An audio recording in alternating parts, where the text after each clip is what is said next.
দেখেন ওই যুগের ফেরাউনগুলো কেমনে ইমানদারদের উপরে নির্যাতন চালাতো।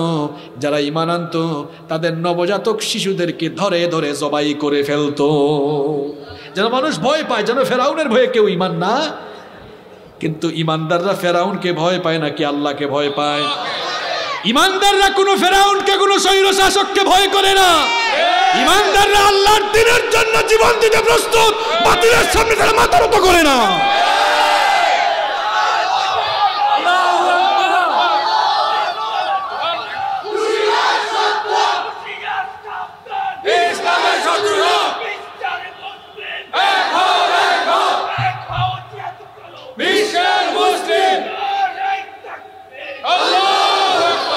খাঁটি ইমানদার যারা, যারা অন্তরে খাঁটি ইমান লালন করে, এদেরকে যদি কেটে টুকরো টুকরো করে ফেলা হয়, এরপরে এদেরকে যদি অত্যাচার নির্যাতন করতে করতে টুকরা টুকরা করে যদি জমিন থেকে বিদায় করে দেওয়ার জন্য হুমকি ধামকি দেওয়া হয়, তারা কোনো ফেরাউনের হুমকি ধামকি এগুলোর তোয়াক্কা করে না।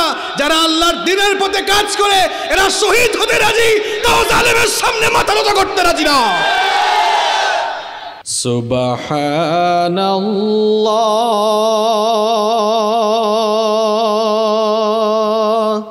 আলহামদুলিল্লাহ,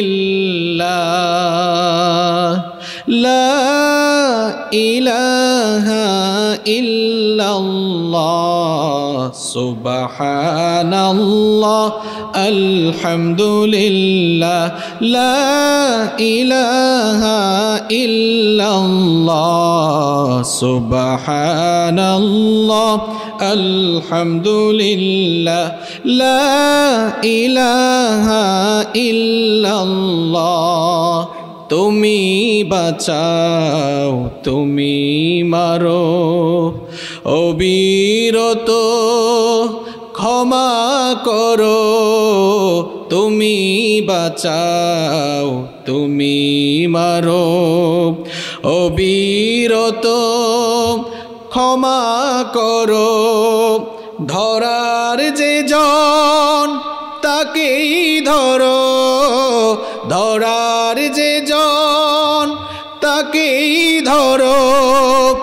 তোমার মুঠোয় সবই আল্লাহ, সুবহানাল্লাহ, আলহামদুলিল্লাহ, লা ইলাহা ইল্লাল্লাহ, সুবহানাল্লাহ, আলহামদুলিল্লাহ, লা ইলাহা ইল্লাল্লাহ। তোমার রিজিক খেয়ে পরে অবাধ্য হয় কেমন করে। তোমার রিজিক খেয়ে পরে অবাধ্য হয় কেমন করে। খুঁজে না পাই কোনো ভাষা, খুঁজে না পাই কোনো ভাষা, শুকর গুজার করার আল্লাহ, সুবহানাল্লাহ, আলহামদুলিল্লাহ, লা ইলাহা ইল্লাল্লাহ, সুবহানাল্লাহ, আলহামদুলিল্লাহ, লা ইলাহা ইল্লাল্লাহ। তোমার দয়ায় মোদের ধরা সারা জাহান তোমার গড়া। তোমার দয়ায় মোদের ধরা সারা জাহান তোমার গড়া। তোমার পথে আমার জীবন, তোমার পথে আমার জীবন কবুল করো ওগো আল্লাহ। সুবহানাল্লাহ, আলহামদুলিল্লাহ, লা ইলাহা ইল্লাল্লাহ, সুবহানাল্লাহ, আলহামদুলিল্লাহ লা ইলাহা ইল্লাল্লাহ সুবহানাল্লাহ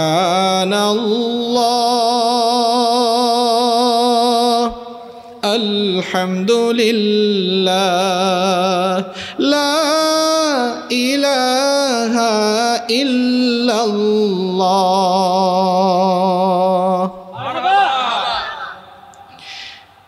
বাংলাদেশের অত্যন্ত সুপরিচিত ঐতিহ্যবাহী দ্বীপ জেলা ভোলা জেলার লালমোহন উপজেলার আনিসুল হক মিয়ার বাজার যুব তফসির কমিটির উদ্যোগে আয়োজিত 3 দিন ব্যাপী ৬ষ্ঠতম ঐতিহাসিক তফসিরুল কোরআন মাহফিলের আজকের দ্বিতীয় দিবসের মোহতারাম শ্রদ্ধাভাজন সভাপতি, বিশিষ্ট আলেমে দ্বীন, বিশিষ্ট ইসলামী চিন্তাবিদ ও গবেষক, আপনাদের সকলের অত্যন্ত শ্রদ্ধেয় এবং প্রিয় ব্যক্তিত্ব, ঐতিহ্যবাহী খঞ্জ সর্দার বাড়ি জামে মসজিদের সম্মানিত খতিব হযরত মাওলানা তুফাইল আহমেদ সাহেব আতালাল্লাহু উমরাহু ওয়া বারাকাল্লাহু ফি হায়াতিহি, আমরা সবাই বলি আমিন। আজকের প্রোগ্রামের সম্মানিত সঞ্চালক, বিশিষ্ট শিক্ষাবিদ, বিশিষ্ট সাংবাদিক জনাব মোহাম্মদ মাহবুব আলম, মাহফিলের সম্মানিত পরিচালক আনিসুল হক মিয়ার বাজার জামে মসজিদের সম্মানিত খতিব হযরত মাওলানা মোহাম্মদ ফখরুল আলম সাহেব হাফিজাহুল্লাহ ওয়া রাআহ, প্রোগ্রামে উপস্থিত সম্মানিত শ্রদ্ধাভাজন উলামায়ে কেরাম, মাহফিলে এসেছেন অনেক বড় বড় উলামা হযরত, যাদের ছাত্র হতে পারলে আমি নিজেকে সৌভাগ্যবান মনে করতাম। এসেছেন অনেক শিক্ষকবৃন্দ যারা মানুষ গড়ার কারিগর। মাহফিলে উপস্থিত বিভিন্ন রাজনৈতিক দলের সম্মানিত নেতৃবৃন্দ, সামাজিক নেতৃবৃন্দ, আমার সামনে বসা অত্র এলাকার পার্শ্ববর্তী এবং দূরদূরান্ত থেকে আগত আল্লাহর দ্বীন প্রেমী, কোরআন প্রেমী, সর্বস্তরের তাওহীদি জনতা, যুগে যুগে আল্লাহর জমিনে আল্লাহর দ্বীন কায়েমের জন্য যারা সবচাইতে বেশি অগ্রণী ভূমিকা পালন করেছেন, আমার কলিজার টুকরা প্রিয় যুবক এবং তরুণ ভাইয়েরা, স্কুল, কলেজ, ইউনিভার্সিটি এবং বিভিন্ন মাদ্রাসা পড়ুয়া আমার প্রাণ প্রিয় মেধাবী ছাত্র ভাইয়েরা, ঘরে বসে পর্দার অন্তরায় থেকে যারা শুনছেন, শ্রদ্ধেয়া সম্মানিতা মা এবং বোনেরা, উপস্থিত মিডিয়ার প্রিয় কর্মী ভাইয়েরা, প্রাণ প্রিয় ভোলাবাসী, আপনারা সবাই কেমন আছেন? আলহামদুলিল্লাহ, আমিও আল্লাহর রহমতে ভালো আছি। আমাদের সবাইকে সুস্থতার সাথে বাঁচিয়ে রেখে কোরআনের এই বরকতময় মাহফিলে আসার তৌফিক যিনি দিয়েছেন তিনি কে? আল্লাহ। সেই মহান রবের জন্য শুকরগুজার হয়ে হৃদয়ের সবটুকু ভালোবাসা, আবেগ, অনুভূতি উজাড় করে দিয়ে খুশি মনে প্রাণবন্ত আওয়াজে সকলেই পড়ছি আলহামদুলিল্লাহ। আমরা আল্লাহ তাআলার কাছে দোয়া করছি আজকের এই প্রোগ্রাম, আজকের এই মাহফিলকে যেন আল্লাহ তাআলা কবুল করে নেন। এই মাহফিলের সাথে যারা সংশ্লিষ্ট, যারা অত্যন্ত কষ্ট করে শ্রম মেহনত দিয়ে এই মাহফিলটিকে সাজিয়েছেন, বাস্তবায়ন করেছেন, এবং আমরা যারা মাহফিলে এসেছি, আল্লাহ তাআলা যেন আমাদের সকলের জীবনের গুনাহগুলো মাফ করে দেন। In the day of resurrection, কাল কিয়ামতের কঠিন বিভীষিকাময় দিনে এই মাহফিলকে যেন আল্লাহ তাআলা আমাদের সকলের জন্য নাজাতের ওয়াসিলা বানিয়ে আল্লাহ যেন আমাদেরকে দয়া করে মাফ করে তিনি যেন দয়া করে তার জান্নাত দান করেন। আমরা আল্লাহর দয়া চাই কি চাই না? কথা বলেন। আল্লাহর দয়া ছাড়া কিয়ামতের দিন নাজাত পাওয়া যাবে? শুধুমাত্র আমল দিয়ে কি জান্নাতে যাওয়া যাবে? No, never ever. শুধু আমল দিয়ে জান্নাতে যাওয়া যাবে না যদি আমলের সাথে আল্লাহর দয়াও না থাকে। আল্লাহ যদি আপনার কাছে হিসেব চান, আপনি আটকে যাবেন। কারণ নবীজি বলেছেন, মান্নুকিশা উযযিবা, যার কাছ থেকে হিসেব চাওয়া হবে সে ধরা খেয়ে যাবে। তাহলে আমাদের হিসাবটা সহজ হোক, আমরা সহজ চাই না কঠিন চাই? যদি সহজ হিসাব চাই তাহলে আল্লাহর দয়া লাগবে, আল্লাহর দয়া ছাড়া জান্নাতে যাওয়া যাবে। কিয়ামতের দিন রব্বুল আলামিন এমন একজন বান্দাকে ডাকবেন, যেই বান্দা সারা জীবনে তো বেশি নেকির কাজ করেছে, এত ভালো কাজ করেছে, ফেরেশতা যেই লোকটার পাপের খাতা লেখাও শুরু করতে পারে নাই, যেই লোকটার পাপের খাতা পুরোপুরি ব্ল্যাঙ্ক, একেবারে খালি, ফেরেশতা যেই লোকটার পাপের খাতায় কলমের দাগ লাগাতে পারে নাই, এমন একজন নেককার বান্দাকে রব্বুল আলামিন ডেকে বলবেন, উদখুলিল জান্নাতা বিরহমাতি, আমার গোলাম আমার দয়ায় তুমি আমার জান্নাতের ভেতরে দাখিল হয়ে যাও। লোকটা তখন বলবে, ওগো আমার রব, সারা জীবন আমি এত নেক আমল করেছি, সারা জীবন এত ভালো কাজ করলাম, এত ভালো কাজ করার পরেও আজ আমি কেন তোমার দয়ায় জান্নাতে ঢুকবো? বালবি আমালি, আমি আমার আমল দিয়া জান্নাতে ঢুকতে চাই। রব্বুল আলামিন ফেরেশতাকে ডেকে বলবেন, আমার ফেরেশতা শুনেছ নাকি আমার এই বান্দা কি বলেছে? আমার এই বান্দা বলেছে সে নাকি আমার দয়ায় জান্নাতে ঢুকতে চায় না, সে নাকি তার আমল দিয়ে জান্নাতে যেতে চায়। আমিও দেখতে চাই আমার বান্দার নেক আমলের পরিমাণ বেশি নাকি আমার বান্দার প্রতি প্রদত্ত আমার রহমতের পরিমাণ, দয়ার পরিমাণ বেশি। আল্লাহ তাআলা ফেরেশতাদেরকে ডেকে বলবেন, ও আমার ফেরেশতারা, আমার এই গোলাম, আমার এই বান্দা তার জন্ম থেকে নিয়ে মৃত্যু পর্যন্ত গোটা জীবনভর যত নেক আমল করেছে, আমার বান্দার সারা জীবনের সকল নেক আমলগুলোকে মিজানের এক পাল্লায় রাখো। আর আমি আমার বান্দার প্রতি অগণিত দয়া করেছি, এত দয়ার দরকার নাই। আমার আপনার উপরে আল্লাহ তাআলা কত যে নেয়ামত দিয়েছেন, কত যে অনুগ্রহ করেছেন, আমি আপনি যদি সেই নেয়ামত রাজির গণনা শুরু করে দেই, গুনতে গুনতে কি কোনোদিন শেষ করা যাবে নাকি? আরো জুড়ে বলেন। আল্লাহ তাআলা বলেছেন, ওয়া ইন তাউদ্দু নি'মাতাল্লাহি লা তুহসুহা, বান্দারে তোমাকে আমি কত নেয়ামত দিয়েছি, সেই নেয়ামতগুলো যদি গণনা শুরু করে দাও, গুনতে গুনতে আমার নেয়ামতগুলো তুমি শেষ করতে পারবা না। বিজ্ঞান তথ্য প্রযুক্তির উৎকর্ষ সাধনের ফলে বিজ্ঞান এখন পৃথিবী থেকে সূর্যের ডিস্টেন্স আমাদেরকে জানিয়ে দিয়েছে, কোন মহাসাগরের আয়তন কত, সেটাও আজ আমরা বিজ্ঞানের উৎকর্ষ সাধনের ফলে জানতে পেরেছি। কিন্তু বলেন তো, কিয়ামত পর্যন্ত পৃথিবীর বিজ্ঞান গবেষণা করে করে কি স্পেসিফিক করে বলতে পারবে নাকি আমাদের উপরে আল্লাহর রহমতের, আমাদের উপরে আল্লাহর রহমত আর নেয়ামতের সংখ্যা কত? বলতে পারবে নাকি? এই জন্য আল্লাহ বলেছেন, লা তুহসুহা, বান্দারে গণনা করে করে তোমরা শেষ করতে পারবা না। আল্লাহ তাআলা বলবেন, আমার ফেরেশতা, আমার গোলামকে তো আমি অসংখ্য নেয়ামত দিয়েছি, এত নেয়ামত, এত দয়ার দরকার নাই। আমার বান্দা যেন দুনিয়াটা দেখে, এই দুনিয়া দেখার জন্য আমি আমার বান্দাকে দুটো চর্মচক্ষু দিয়েছিলাম, দুটো চক্ষুরও দরকার নাই, একটা চক্ষু নামক দয়াকে মিজানের আরেক পাল্লায় রাখো। ফেরেশতারা যখন ওই বান্দার গোটা জীবনের নেক আমলগুলোকে মিজানের এক পাল্লায় রাখবে, আর আরেক পাল্লায় যখন আল্লাহর দেওয়া একটা চক্ষু নামক দয়াকে রাখবে, দেখা যাবে বান্দার সারা জীবনের নেক আমলের চাইতে আল্লাহর দেওয়া একটা চক্ষু নামক দয়ার পাল্লা ভারী হয়ে যাবে। বান্দা তার ভুল বুঝতে পারবে, বান্দা তার ভুল বুঝতে পেরে বলবে, ওগো আল্লাহ, ওগো আমার রব, ওগো আমার মাবুদ, বুঝতে পেরেছি আজ আমি কেবলমাত্র আমার আমল দিয়ে জান্নাতে যেতে পারবো না। যদি তুমি আমার উপরে ইহসান না করো, যদি তুমি আমার উপরে দয়া না করো, ওগো আমার রব, আমি আমার ভুল বুঝতে পেরেছি, মেহেরবানি করে আমায় মাফ করো, আর দয়া করে তোমার জান্নাত আমায় দান করো। আল্লাহ তাআলা ফেরেশতাকে ডেকে বলবেন, আমার ফেরেশতা তাকিয়ে দেখ, এতক্ষণ পর আমার বান্দা লাইনে এসেছে, এতক্ষণ পর আমার বান্দা বুঝতে পেরেছে আমার দয়া ছাড়া আজ নাজাত পাওয়ার কোনো উপায় নাই।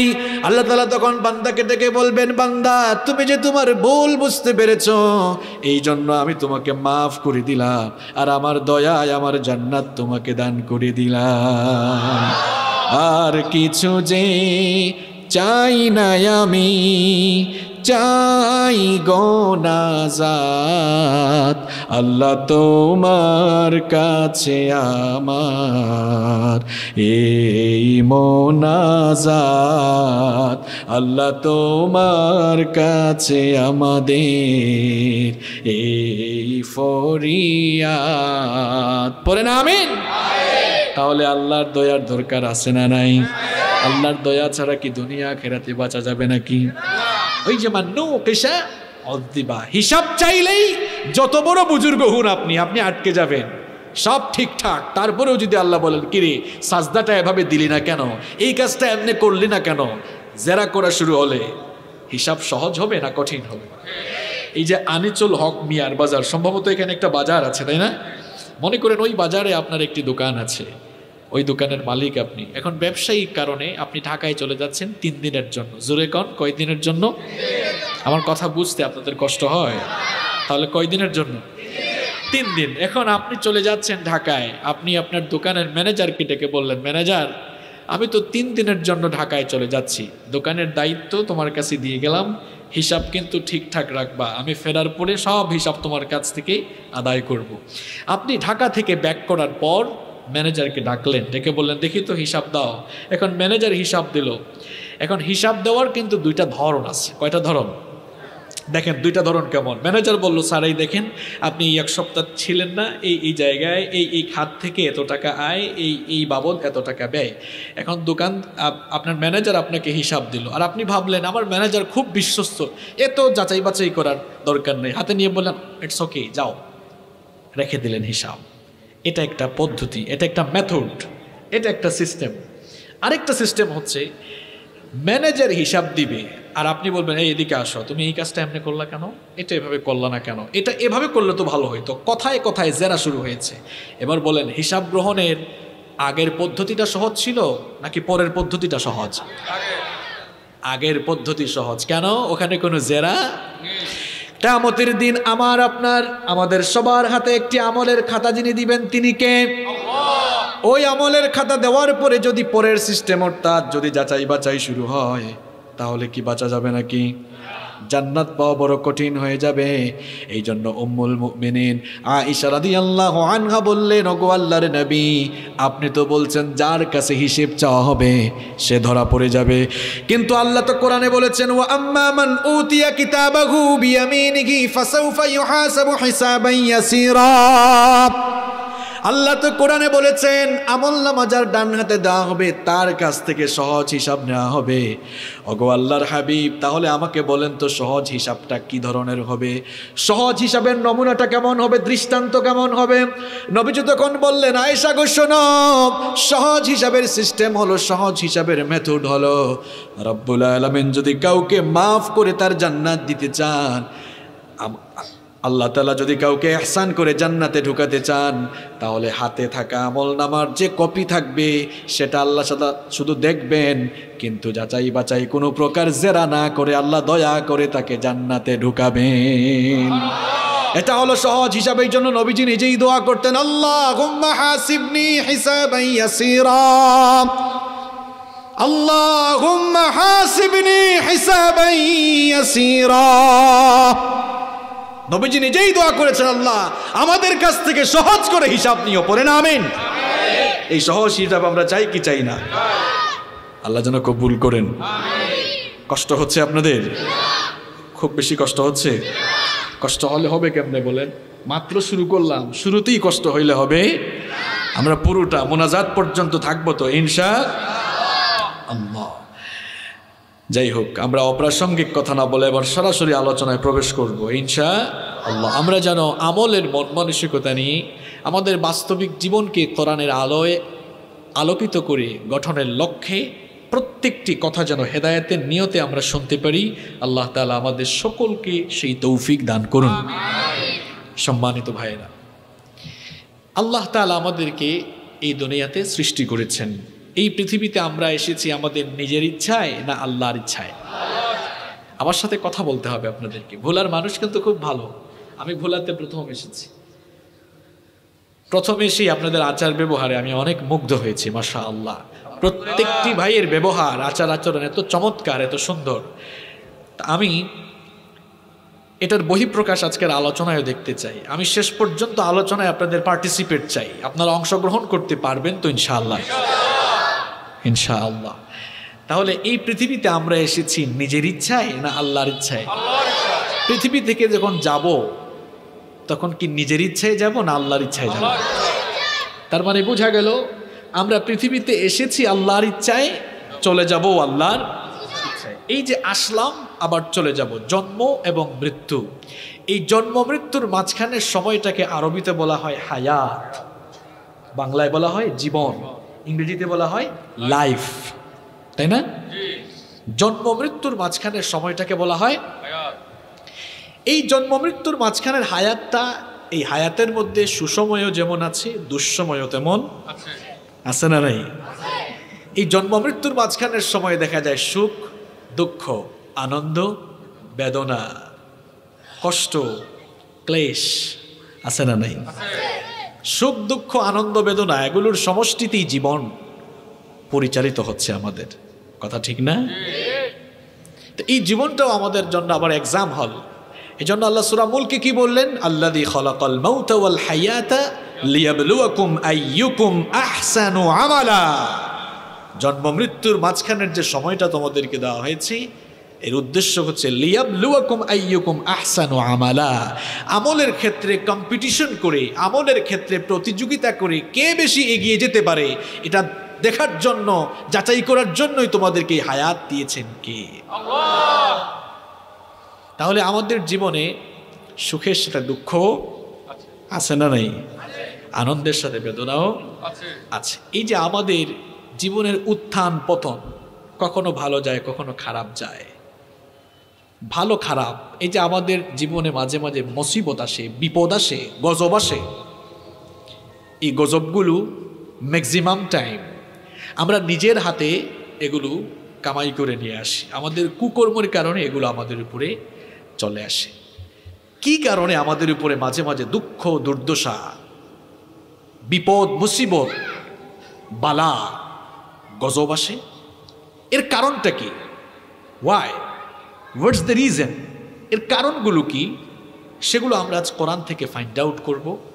এবং বিপদ মুসিবত আসলে একজন ইমানদার হিসাবে, একজন মুমিন হিসাবে আমাদের করণীয় কি হওয়া দরকার, আমরা কি করব, সেটাও আমরা কোরআন সুন্নাহ থেকে আজ জানবো ইনশাআল্লাহ।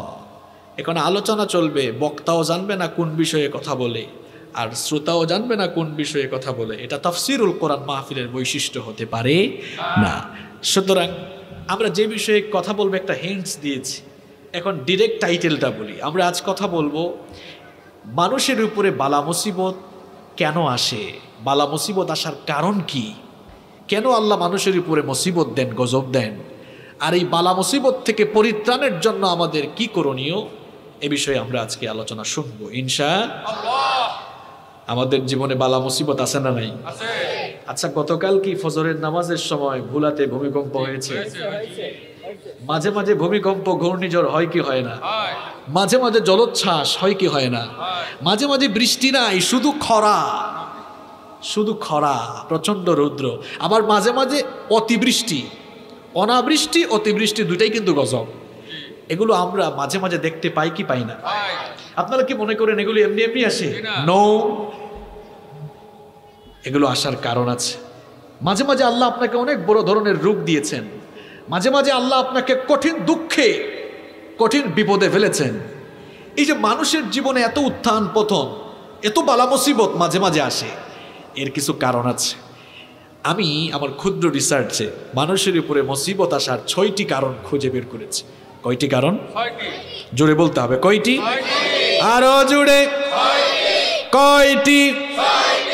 আরো জোরে, মুখস্থ করাই দিব তো। এখানে আপনি ওয়াজ শুনে চলে যাবেন, কিছু নিয়ে যাবেন না, এটা তো হতে পারে। কষ্ট হচ্ছে, কষ্ট হচ্ছে। তাহলে মানুষের উপরে মুসিবত আসার কারণ কয়টি?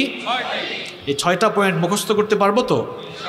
নাম্বার 1 শুরু করছি আমরা। 1 নাম্বার, আল্লাহ তাআলা মাঝে মাঝে মানুষের উপরে বালা মুসিবত পাঠান যেন মানুষ আল্লাহকে ভয় করে সতর্ক হয়ে যায়, যেন আর গুনাহের কথা চিন্তা না করে। মাঝে মাঝে রব্বুল আলামিন আমার আপনার ভেতরে আল্লাহর ভয় ঢুকিয়ে দেওয়ার জন্য পাপ থেকে গুনাহ থেকে যেন আমরা বেঁচে থাকি, আল্লাহর ভয় যেন অন্তঃকরণে জাগ্রত করি। এই জন্য মাঝে মাঝে আমাদের জীবনে বালা মুসিবত দেন কে? রব্বুল আলামিন। এই জন্য কোরআনুল কারীমের 32 নম্বর সূরা সূরাতুস সাজদা এর 21 নম্বর আয়াতে বললেন, ওয়ালানুযীকান্নাহুম মিনাল আযাবিল আদনা দুনাল আযাবিল আকবারি লাআল্লাহুম ইয়ারজিউন। আল্লাহ তাআলা বললেন, আমি অবশ্যই তোমাদেরকে গুরুতর শাস্তি আস্বাদন করানোর আগে লঘু শাস্তি আস্বাদন করাবো। অর্থাৎ অবশ্যই আমি তোমাদেরকে কিয়ামতের শাস্তি দেবার আগে দুনিয়ায় ছোট ছোট গজব দিয়ে আমি তোমাদেরকে পরীক্ষা করব, মুসিবত করব, পরীক্ষা করব, মুসিবতে ফেলবো। লাআল্লাহুম ইয়ারজিউন, যাতে করে তোমরা তোমাদের এই গুনাহের রাস্তা থেকে ফিরে আসতে পারো, আল্লাহকে ভয় করতে পারো। অন্যদিকে রব্বুল আলামিন কোরআনুল কারীমের 9 নম্বর সূরা সূরাতুত তাওবা এর 126 নম্বর আয়াতে বললেন, আওয়ালা ইয়ারাউনা আন্নাহুম ইফতানুনা ফি কুল্লি আমিন মাররাতান আও মাররাতাইনি সুম্মা লা ইয়াতুবুনা ওয়ালা হুম ইয়াযাক্কারুন। আল্লাহ তাআলা বলছেন, তোমরা কি দেখো না, তারা কি দেখে না বছরে 2-1 বার তাদের উপরে গজব দেওয়া হয়, বালা মুসিবত দেওয়া হয়, ফিতনায় ফেলা হয়, পরীক্ষায় ফেলা হয়, যাতে করে তারা তওবা করে ফিরে আসে কার পথে? আরো জেলে বলেন কার পথে? অধিকাংশ মানুষ আছে শয়তানের ধোঁকায় পড়ে তওবা করে ফিরে আসে না। এই সকল গজবগুলো দেখার পরেও, বালা মুসিবতে পড়ার পরেও শিক্ষা নেয় না। সুস্থ শরীর, সুস্থ দেহ, সুস্থ শরীর থাকার পরেও, আল্লাহর নেয়ামতে ডুবে থাকার পরেও নামাজ আদায় করে না। অবশ্য এইরকম মানুষ ভুলায় নাই। এই জন্য মাঝে মাঝে আল্লাহ ভূমিকম্প পাঠান। দেখছেন ফজরের নামাজের টাইমে, গতকাল ফজরের নামাজের টাইমে ভূমিকম্প হয়েছে। আল্লাহর কিছু বান্দা তখন নামাজ আদায় করেছিল কার জন্য? আর কিছু বান্দা তখন শয়তানের ধোঁকায় পড়ে বিছানায় ছিল। অবশ্য ভুলায় ছিল না? ছিল কিনা? ওই অবস্থায় আল্লাহ চাইলে আপনার মৃত্যু দিতে পারতেন কিনা? কেন আপনি ফজরের নামাজটা ছেড়ে দিয়ে আরাম করে ঘুমাচ্ছিলেন, ওই সময়ে আপনাকে আল্লাহ মৃত্যু দিতে পারতেন কিনা? প্রবল একটা ঝাঁকুনি শুরু হলো। বিজ্ঞান অনেক উন্নত হয়েছে, কিন্তু বিজ্ঞান বা বিজ্ঞানীরা আমাদেরকে এখনো জানাতে পারে না কখন ভূমিকম্প হবে। বলেন তো, একটু পরেই বা এখন ভূমিকম্প আল্লাহ চাইলে দিতে পারেন কিনা? এই যে ভূমিকম্পগুলো হয়, এগুলো এমনি এমনি হয় না। যখন মানুষেরা পাপের সাগরে ডুবে যায়, আল্লাহর নাফরমানিতে লিপ্ত হয়, আল্লাহ মাঝে মাঝে জমিনটাকে একটু ধাক্কা দেন, যেন জমিনের ধাক্কায় মানুষের অন্তরেও কিছুটা ধাক্কা লাগে। এই যে কালকে ফজরের নামাজের সময় আমরা যারা ঘুমেছিলাম, বিছানায় ছিলাম, জমিনের ধাক্কায় কিরে ভাই একবারও আপনার অন্তর কাঁপলো না? আপনার অন্তর যদি না কাঁপে, বুঝতে হবে আল্লাহর ভয় মনে হয় অন্তর থেকে চলে গিয়েছে। আর আল্লাহর ভয় যাদের অন্তরে আছে, এরা আল্লাহর পথ কখনো ভুলে যায়? যাদের হৃদয়ে আছে আল্লাহর ভয়, তারা কভু পথ ভুলে যায় না। আল্লাহর প্রেম ছাড়াই দুনিয়ায় কারো কাছে কোনো কিছু চাই না, কারো কাছে কোনো কিছু চাই না। আমরা কার প্রেম চাই? আরো জোরে বলেন, কার দয়া চাই? রব্বুল আলামিন মাঝে মাঝে এরকম ফিতনা, গজব, বালা মুসিবতে আমাদেরকে ফেলেন, যেন আমাদের অন্তরটা আল্লাহর ভয়ে কেঁপে ওঠে। এই যে মাঝে মাঝে ভূমিকম্প হয়, ঘূর্ণিঝড় পরে সাইক্লোন হয়, মাঝে মাঝে ঘূর্ণিঝড় আসে। আর কি জাতের নামও দিয়েছে মহাসেন, আইলা, লাইলা, সিডর। গতবারেরটার নাম কি ছিল? ফনি নাকি? এরপরেরটার নাম হইতে পারে মনি। কারণ যেমন এই যে বলছে, আর বুঝলাম না সবগুলো মেয়েদের নামে হয় কেন? নাসরিন হয়েছে নাকি? নার্গিস। এই যে বালা মুসিবত আল্লাহ দেন, আমি কিন্তু 1 নম্বর কারণ বলছি। বালা মুসিবত আছে 1 নম্বর কারণ। মাঝে মাঝে এই যে জমিনের ধাক্কা, ঘূর্ণিঝড়, জলোচ্ছ্বাস, আইলা, লাইলা, সিডর, এই ধরনের গজব আল্লাহ দেন যেন মানুষের অন্তরটা একটু আল্লাহর ভয়ে কেঁপে ওঠে। তাহলে গজব আসার 1 নম্বর কারণ কি? যেন মানুষের অন্তর আল্লাহর ভয়ে কেঁপে ওঠে। ফসলের ক্ষেতে আপনার খুব ফসল হয়েছে, বাম্পার ফলন হয়েছে, চাষি দেখা যায় বাম্পার ফলন ফলানোর পরেও জাকাত দেয় না। ফসলের জাকাত আছে না নাই? এই জন্য আল্লাহ মাঝে মাঝে উসর না দেওয়ার কারণে মাঝে মাঝে দেখা যায় বৃষ্টি না দিয়ে কিংবা বন্যার পানি দিয়ে দেশের অনেক জায়গায় ফসল নষ্ট হয়, আছে না নাই? এই যে ফসলের ক্ষতি দিলেন আল্লাহ, ফসলের উপরে মুসিবত দিলেন, যাতে করে আল্লাহর ভয় আপনার অন্তরে জাগ্রত হয়। আবার সুস্থ শরীর নিয়েও আপনি আল্লাহর বন্দেগী করেন না, ইবাদত করেন না, মাঝে মাঝে সুস্থ শরীরে অসুস্থতা দিয়ে দেন কে? সুস্থতা অসুস্থতার মালিক যিনি, তিনি কে? মাঝে মাঝে আল্লাহ আপনাকে রোগ বালাই দেন যেন আপনি সুস্থতার কদর করতে জানেন। সুস্থ থাকাকালীন অসুস্থতা কি জিনিস বোঝা যায় না, কিন্তু অসুস্থ হলে সুস্থতাকে ভালো করে টের পাওয়া। এই জন্য মাঝে মাঝে আপনাকে আল্লাহ অসুস্থতা দেন যেন আপনি সুস্থতা কেমন নিয়ামত বুঝতে পারেন। এইভাবে আল্লাহ তাআলা আপনার জীবনে বালা মুসিবত দিয়ে, রোগ বালাই দিয়ে, আবার আপনি ব্যবসা বাণিজ্য করছেন, এই ব্যবসা বাণিজ্যের মধ্যে নিয়ামত আর বরকত কি আপনার কারণে হয় নাকি আল্লাহর কারণে হয়? যিনি বরকত দেন, যিনি নিয়ামত দেন, দেখা যায় ব্যবসার যাকাত দেন না, এরপরে ব্যবসা করেন, আল্লাহর নিয়ামতে ডুবে আছেন, এরপরে আপনি নামাজ আদায় করেন না, আল্লাহর বন্দেগী আপনার জীবনে নাই। এই জন্য মাঝে মাঝে ব্যবসার মধ্যে ধাক্কা, ব্যবসার মধ্যেও লস, আছে না নাই? এই যে আল্লাহ তাআলা ব্যবসার মধ্যে এবার লস দিলেন যাতে করে আপনার অন্তরের মধ্যে আল্লাহর ভয় তৈরি হয়। কার ভয়? তাহলে গজব আসার এক নম্বর কারণ হলো, বালা মুসিবত আসার এক নম্বর কারণ হলো আল্লাহ তাআলা এর মাধ্যমে আপনার অন্তরে আল্লাহর ভয় ঢুকাতে চান। জোরে কোন কার ভয়? আবার মুসিবত আসার দুই নম্বর কারণ হলো, মানুষ যখন শিরক, কুফর, আল্লাহর সীমা, আল্লাহর সাথে বিদ্রোহ, সীমা লঙ্ঘনের অবাধ্যতায় মেতে উঠে, তখন ওই ব্যক্তি, ওই সমাজ বা জনপদের উপরে গজব পাঠান কে? এক নম্বর পয়েন্ট মনে থাকবে তো? এক নম্বর পয়েন্ট কিন্তু শেষ, দুই নম্বর পয়েন্ট বলতেছি যে আল্লাহর গজব আসার দুই নম্বর কারণ হলো, মানুষ যখন শিরক, কুফর, আল্লাহর সঙ্গে সীমালঙ্ঘন, বিদ্রোহ আর আল্লাহর অবাধ্যতায় যখন মানুষ লিপ্ত হয়ে যায়, তখন ওই জাতির জন্য সতর্ককারী আল্লাহ পাঠান। আল্লাহ কয়েকবার সতর্ক করেন, এটি আল্লাহর সুন্নত। সতর্ক করার পরে যখন সাবধান হয় না, তখন চূড়ান্তভাবে গজব পাঠিয়ে ধ্বংসের আস্থা করে যিনি ওই জাতি বা ওই সমাজকে নিক্ষিপ্ত করে দেন, তিনি কি? পৃথিবীতে এইরকম 6টা জাতি ছিল, 6টা জাতি ছিল যারা আল্লাহর সঙ্গে সীমালঙ্ঘন, বিদ্রোহ, অবাধ্যতায় এমনভাবে লিপ্ত হয়েছিল। আল্লাহ সতর্ককারী পাঠিয়ে, সাবধানকারী পাঠিয়ে এদেরকে সাবধান করার পরেও এরা ওখান থেকে বের হয়ে আসে নাই বলে এদেরকে গজব দিয়ে ধ্বংস করে দিলেন কে? কয়টা জাতির কথা বলেছি? আরো জোরে বলেন। এবার 6টা কিসসা, 6টা ঘটনা আমি সরাসরি কোরআন থেকে শোনাবো। কোন জায়গা থেকে? লোড নেওয়া যাবে তো? মনে রাখতে পারবেন তো? আল্লাহর সঙ্গে অবাধ্যতার কারণে পৃথিবীর 6টি জাতিকে আল্লাহ ধ্বংস করে দিয়েছেন। এই 6টি জাতির ধ্বংসের কাহিনী কোরআনুল কারীমে বিস্তারিত আল্লাহ তাআলা তুলে দিয়েছেন। তাহলে বলেন তো, আল্লাহর সঙ্গে অবাধ্যতার কারণে, সীমালঙ্ঘন, কুফর, বিদ্রোহের কারণে কয়টা জাতিকে আল্লাহ গজব দিয়ে ধ্বংস করে দিয়েছেন? আরো জোরে বলেন। 1 নাম্বার হচ্ছে নূহ আলাইহিস সালামের কওম। সাইয়েদিনা আদম আলাইহিস সালাম দুনিয়া থেকে চলে যাওয়ার পর নূহ আলাইহিস সালামের আগমন পর্যন্ত তাফসীর ইবনে কাসির সহ অনেকগুলো তাফসীরের কিতাবে এসেছে 10 জেনারেশন বিগত হয়ে যাওয়ার পর নূহ আলাইহিস সালাম দুনিয়াতে এসেছেন। মাঝখানের এই সময়টাতে কিছু মানুষ আল্লাহর ইবাদত বাদ দিয়ে শিরকের মধ্যে নিমজ্জিত হয়ে গেল। এই পৃথিবীতে সর্বপ্রথম শিরক, কবর পূজা, মাজার পূজা, এই পৃথিবীতে সর্বপ্রথম কবর পূজা, মাজার পূজা শুরু হয়েছিল নূহ আলাইহিস সালামের কওমে। এর পরবর্তীতে নূহ আলাইহিস সালামের কওমে সর্বপ্রথম মূর্তি বানানো হয় এবং নূহ আলাইহিস সালামের কওমের লোকেরাই সর্বপ্রথম পৃথিবীতে মূর্তির পূজা শুরু করেছিল। কোন কওমের লোকেরা? এই তথ্যটা আপনারা নেন।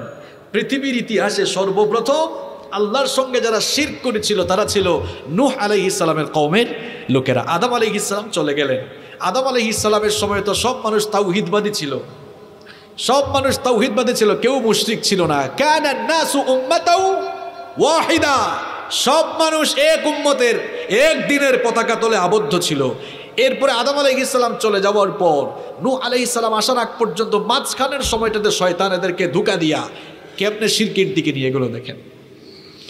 নূহ আলাইহিস সালামকে আল্লাহ তাআলা যে কওমের মধ্যে নবী বানিয়ে পাঠিয়েছিলেন, নূহ আলাইহিস সালামের আগমনের পূর্বে তার বংশে 5 জন নেককার, 5 জন আল্লাহওয়ালা মানুষ ছিলেন। জোরে কোন কয়জন?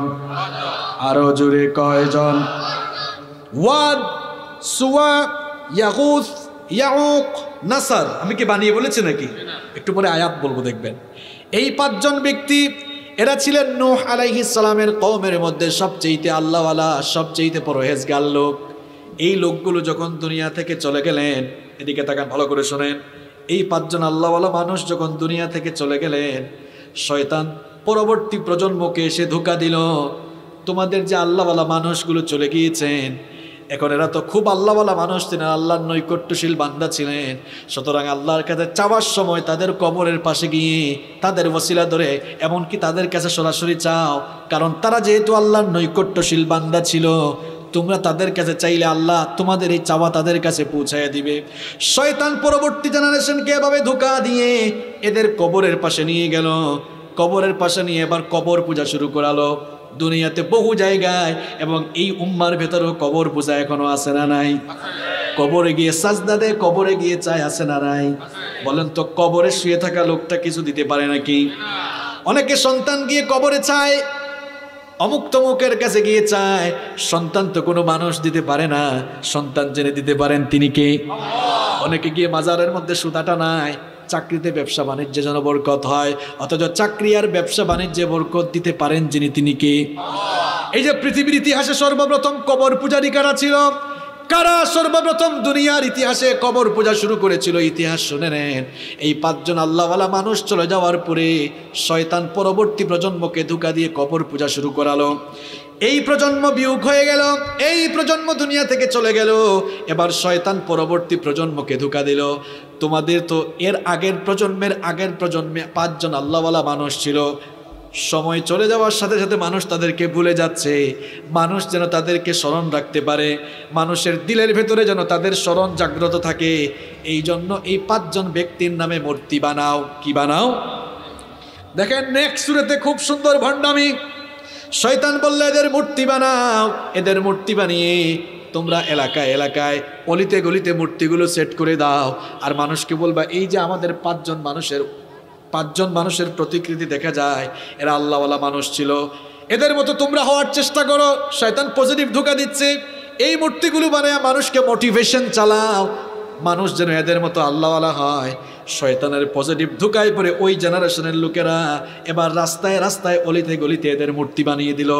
যারা মূর্তি বানালো, এই প্রজন্ম দুনিয়া থেকে চলে যাওয়ার পর পরবর্তী প্রজন্মের লোকদেরকে এবার শয়তান ধোঁকা দিল, রাস্তায় রাস্তায় যেগুলোকে দেখো আসলে এরাই ছিল তোমাদের পূর্বপুরুষদের উপাস্য, সুতরাং এদের পূজা শুরু করো। এদের পূজা, এদের উপাসনা শুরু করলে তোমরা সরাসরি কার কাছে পৌঁছে যাবে? আমার কথা শুনতেছেন আপনারা? এগুলো গল্প কিচ্ছা কাহিনী না, এই দেখেন এখন আয়াত বলবো। এভাবে শয়তান এই প্রজন্মের সব লোকদেরকে, এই প্রজন্মের অনেক লোকদেরকে মূর্তি পূজায় সামিল করে দিল। লোকজন যখন আল্লাহর ইবাদত বাদ দিয়ে মূর্তি পূজায় লিপ্ত হয়ে গেল, আল্লাহর সঙ্গে শিরকে লিপ্ত হয়ে গেল, তখন ওই জাতির হেদায়েতের জন্য নূহ আলাইহিস সালামকে পাঠালেন কে? আরো জোরে বলেন কে? নূহ আলাইহিস সালাম এবার এসে কওমের লোকদেরকে দাওয়াত দিলেন, মূর্তির পূজা বাদ দিয়ে এক আল্লাহর ইবাদত করো। তিনি যখন দাওয়াত দিলেন, দাওয়াতের বিরোধিতা সবার আগে করল রাষ্ট্রের নেতারা। জোরে কোন কারা?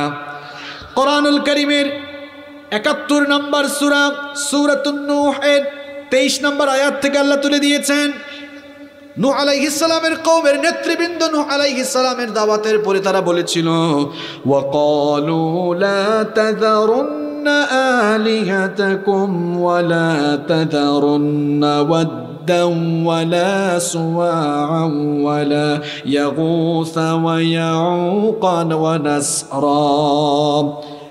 নূহ আলাইহিস সালাম দাওয়াত দেওয়ার পর কওমের নেতারা বলল, খবরদার, নূহ এতদিন ভালো ছিল, এখন পাগল হয়ে গিয়েছে, উন্মাদ হয়ে গিয়েছে, তার কথায় তোমরা ওয়াদ, সুওয়া, ইয়াগুস, ইয়াউক এবং নাসর এই 5 মূর্তির উপাসনা ত্যাগ করো।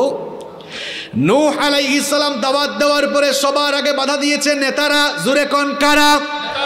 এখনো দেখবেন আল্লাহর জমিনে যখন আল্লাহর দিনের দায়ীরা আল্লাহর দিনের প্রসার করেন, আল্লাহর দিনের কাজ করেন, নেতা খেতা নামদারি কিছু লোকেরা বাধা দেয়।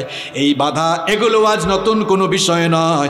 যুগে যুগে যেই নবীকে আল্লাহ নবুয়ত রিসালাত দিয়ে যে জাতির কাছে যখনই পাঠিয়েছেন সবার আগে নবীদেরকে এই সকল দুনিয়া পূজারী নেতারাই আগে বাধা দিয়েছিল। সুতরাং এই সকল বাধা বিপত্তি আজকে নতুন কোনো বিষয়, নতুন কোনো বিষয় নয়। নূহ আলাইহিস সালামকে যখন তারা বাধা দিল, নূহ আলাইহিস সালাম তাদের বাধা মানলেন না, দাওয়াত দিলেন। তিনি তো 950 বছর হায়াত পেয়েছিলেন। কত বছর? 950 বছর হায়াত পেয়েছিলেন। দিনে রাতে তিনি মানুষকে দাওয়াত দিয়েছেন, সমাবেশ করে দাওয়াত দিয়েছেন, ব্যক্তিগতভাবে দাওয়াত দিয়েছেন। এই কওমের লোকদেরকে দাওয়াত দিতে দিতে এরা কেউ দাওয়াত কবুল করে না। মাত্র গুটি কয়েকজন মানুষ আল্লাহর দিন কবুল করেছিল। নূহ আলাইহিস সালাম যতই তাদেরকে দাওয়াত দেন, তারা কানের ভিতরে আঙ্গুল ঢুকাতো, নূহ আলাইহিস সালামের দাওয়াত শ্রবণ করতো না। শেষ পর্যন্ত নূহ আলাইহিস সালামের দাওয়াতে তারা তিক্ত হয়ে গিয়ে নূহ আলাইহিস সালামের উপরে তারা নির্যাতন শুরু করলো। ভোলার মুসলমান ভাইরা ভালো করে শুনেন, আজও দেখবেন আল্লাহর দিনপন্থী মানুষগুলোর উপরে, আল্লাহর দিনের দায়ীদের উপরে জুলুম, নির্যাতন, হামলা, মামলা, জেল জুলুম আছে না নাই? এগুলো আজকে নতুন কোনো বিষয় নয়।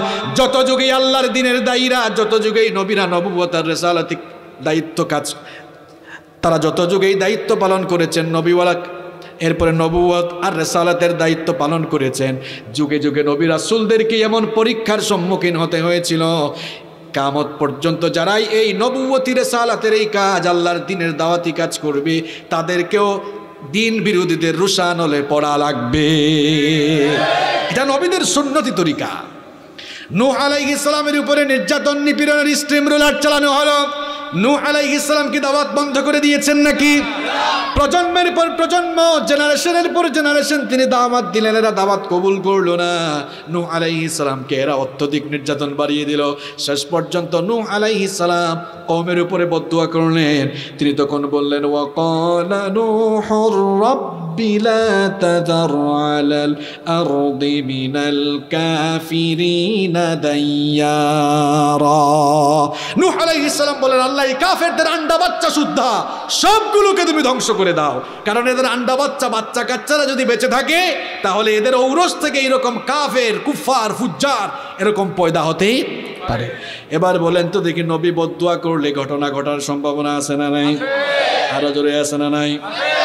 নূহ আলাইহিস সালাম যখন বদদুয়া করলেন, আল্লাহর গজবে ধ্বংসপ্রাপ্ত জাতির মধ্যে প্রথম জাতি হচ্ছে নূহ আলাইহিস সালামের জাতি। যখন তিনি বদদুয়া করলেন, আল্লাহর অবাধ্যতার কারণে এদের উপরে গজব নেমে আসলো। নূহ আলাইহিস সালামকে আল্লাহ তাআলা বললেন, নৌকা বানাও। জোরে কোন কি বানাও? পৃথিবীতে সর্বপ্রথম নৌকা জাহাজ এই শিল্পের গোড়াপত্তন যিনি করেছেন তিনি হচ্ছেন নূহ আলাইহিস সালাম। নূহ আলাইহিস সালামের আগে কেউ দুনিয়াতে নৌকা বানানো জানতো না। নৌকা জাহাজ শিল্প, এই শিল্পের যিনি গোড়াপত্তন করেছেন তিনি হচ্ছেন নূহ আলাইহিস সালাম। আল্লাহু আকবার। আল্লাহ বললেন নৌকা বানাও। নূহ আলাইহিস সালাম নৌকা বানাচ্ছেন। কাফের মুশরিকরা দেখে হাসাহাসি করে, দেখো নূহ করাত দিয়ে শুধু তক্তাগুলোকে কেটে কেটে জোড়া লাগায়, না জানি সে কি করবে, মনে হয় চোরের মধ্যে সে নৌকা চালাবে, উপহাস করতেছে। নূহ আলাইহিস সালাম বললেন, কাফের দল সবর করো, কিছুদিন পর আসতেছে। কিছুদিন পর যখন গজবের সময় চলে আসলো, আল্লাহ তাআলা বললেন, যারা ঈমান এনেছে তাদেরকে নৌকায় উঠাও, আর প্রত্যেক প্রাণীর এক এক জোড়া করে নৌকায় উঠাও। নূহ আলাইহিস সালাম ঈমানদারদেরকে আর প্রত্যেক প্রাণীর এক এক জোড়া করে নৌকায় উঠালেন। মহাপ্লাবন শুরু হয়ে গেল। আসমান থেকে মুষলধারে বৃষ্টি শুরু হলো, জমিন থেকেও জমিন ফেটে পানির ফোয়ারা উদ্গীত হওয়া শুরু হলো। মহাপ্লাবনের মাধ্যমে কাফেরদের আন্ডা বাচ্চাদেরকে মহাপ্লাবন দিয়ে যিনি ধ্বংস করে দিয়েছেন তিনি কি? তাহলে পৃথিবীতে সর্বপ্রথম আল্লাহর অবাধ্যতার কারণে যে জাতিকে সর্বপ্রথম দুনিয়ায় গজব দিয়ে ধ্বংস করা হয়েছে, ওই জাতির নাম কি? কার কম, কার বংশ? নূহ নবীর বংশ। মনে থাকবে তো? সিরিয়াল কি ছুটে যাচ্ছে নাকি? বলেছি মানুষের উপরে বিপদ মুসিবত কেন আসে। 1 নাম্বার বলেছি মানুষকে একটু সতর্ক করার জন্য। 2 নাম্বার বলেছি অবাধ্যতার কারণে।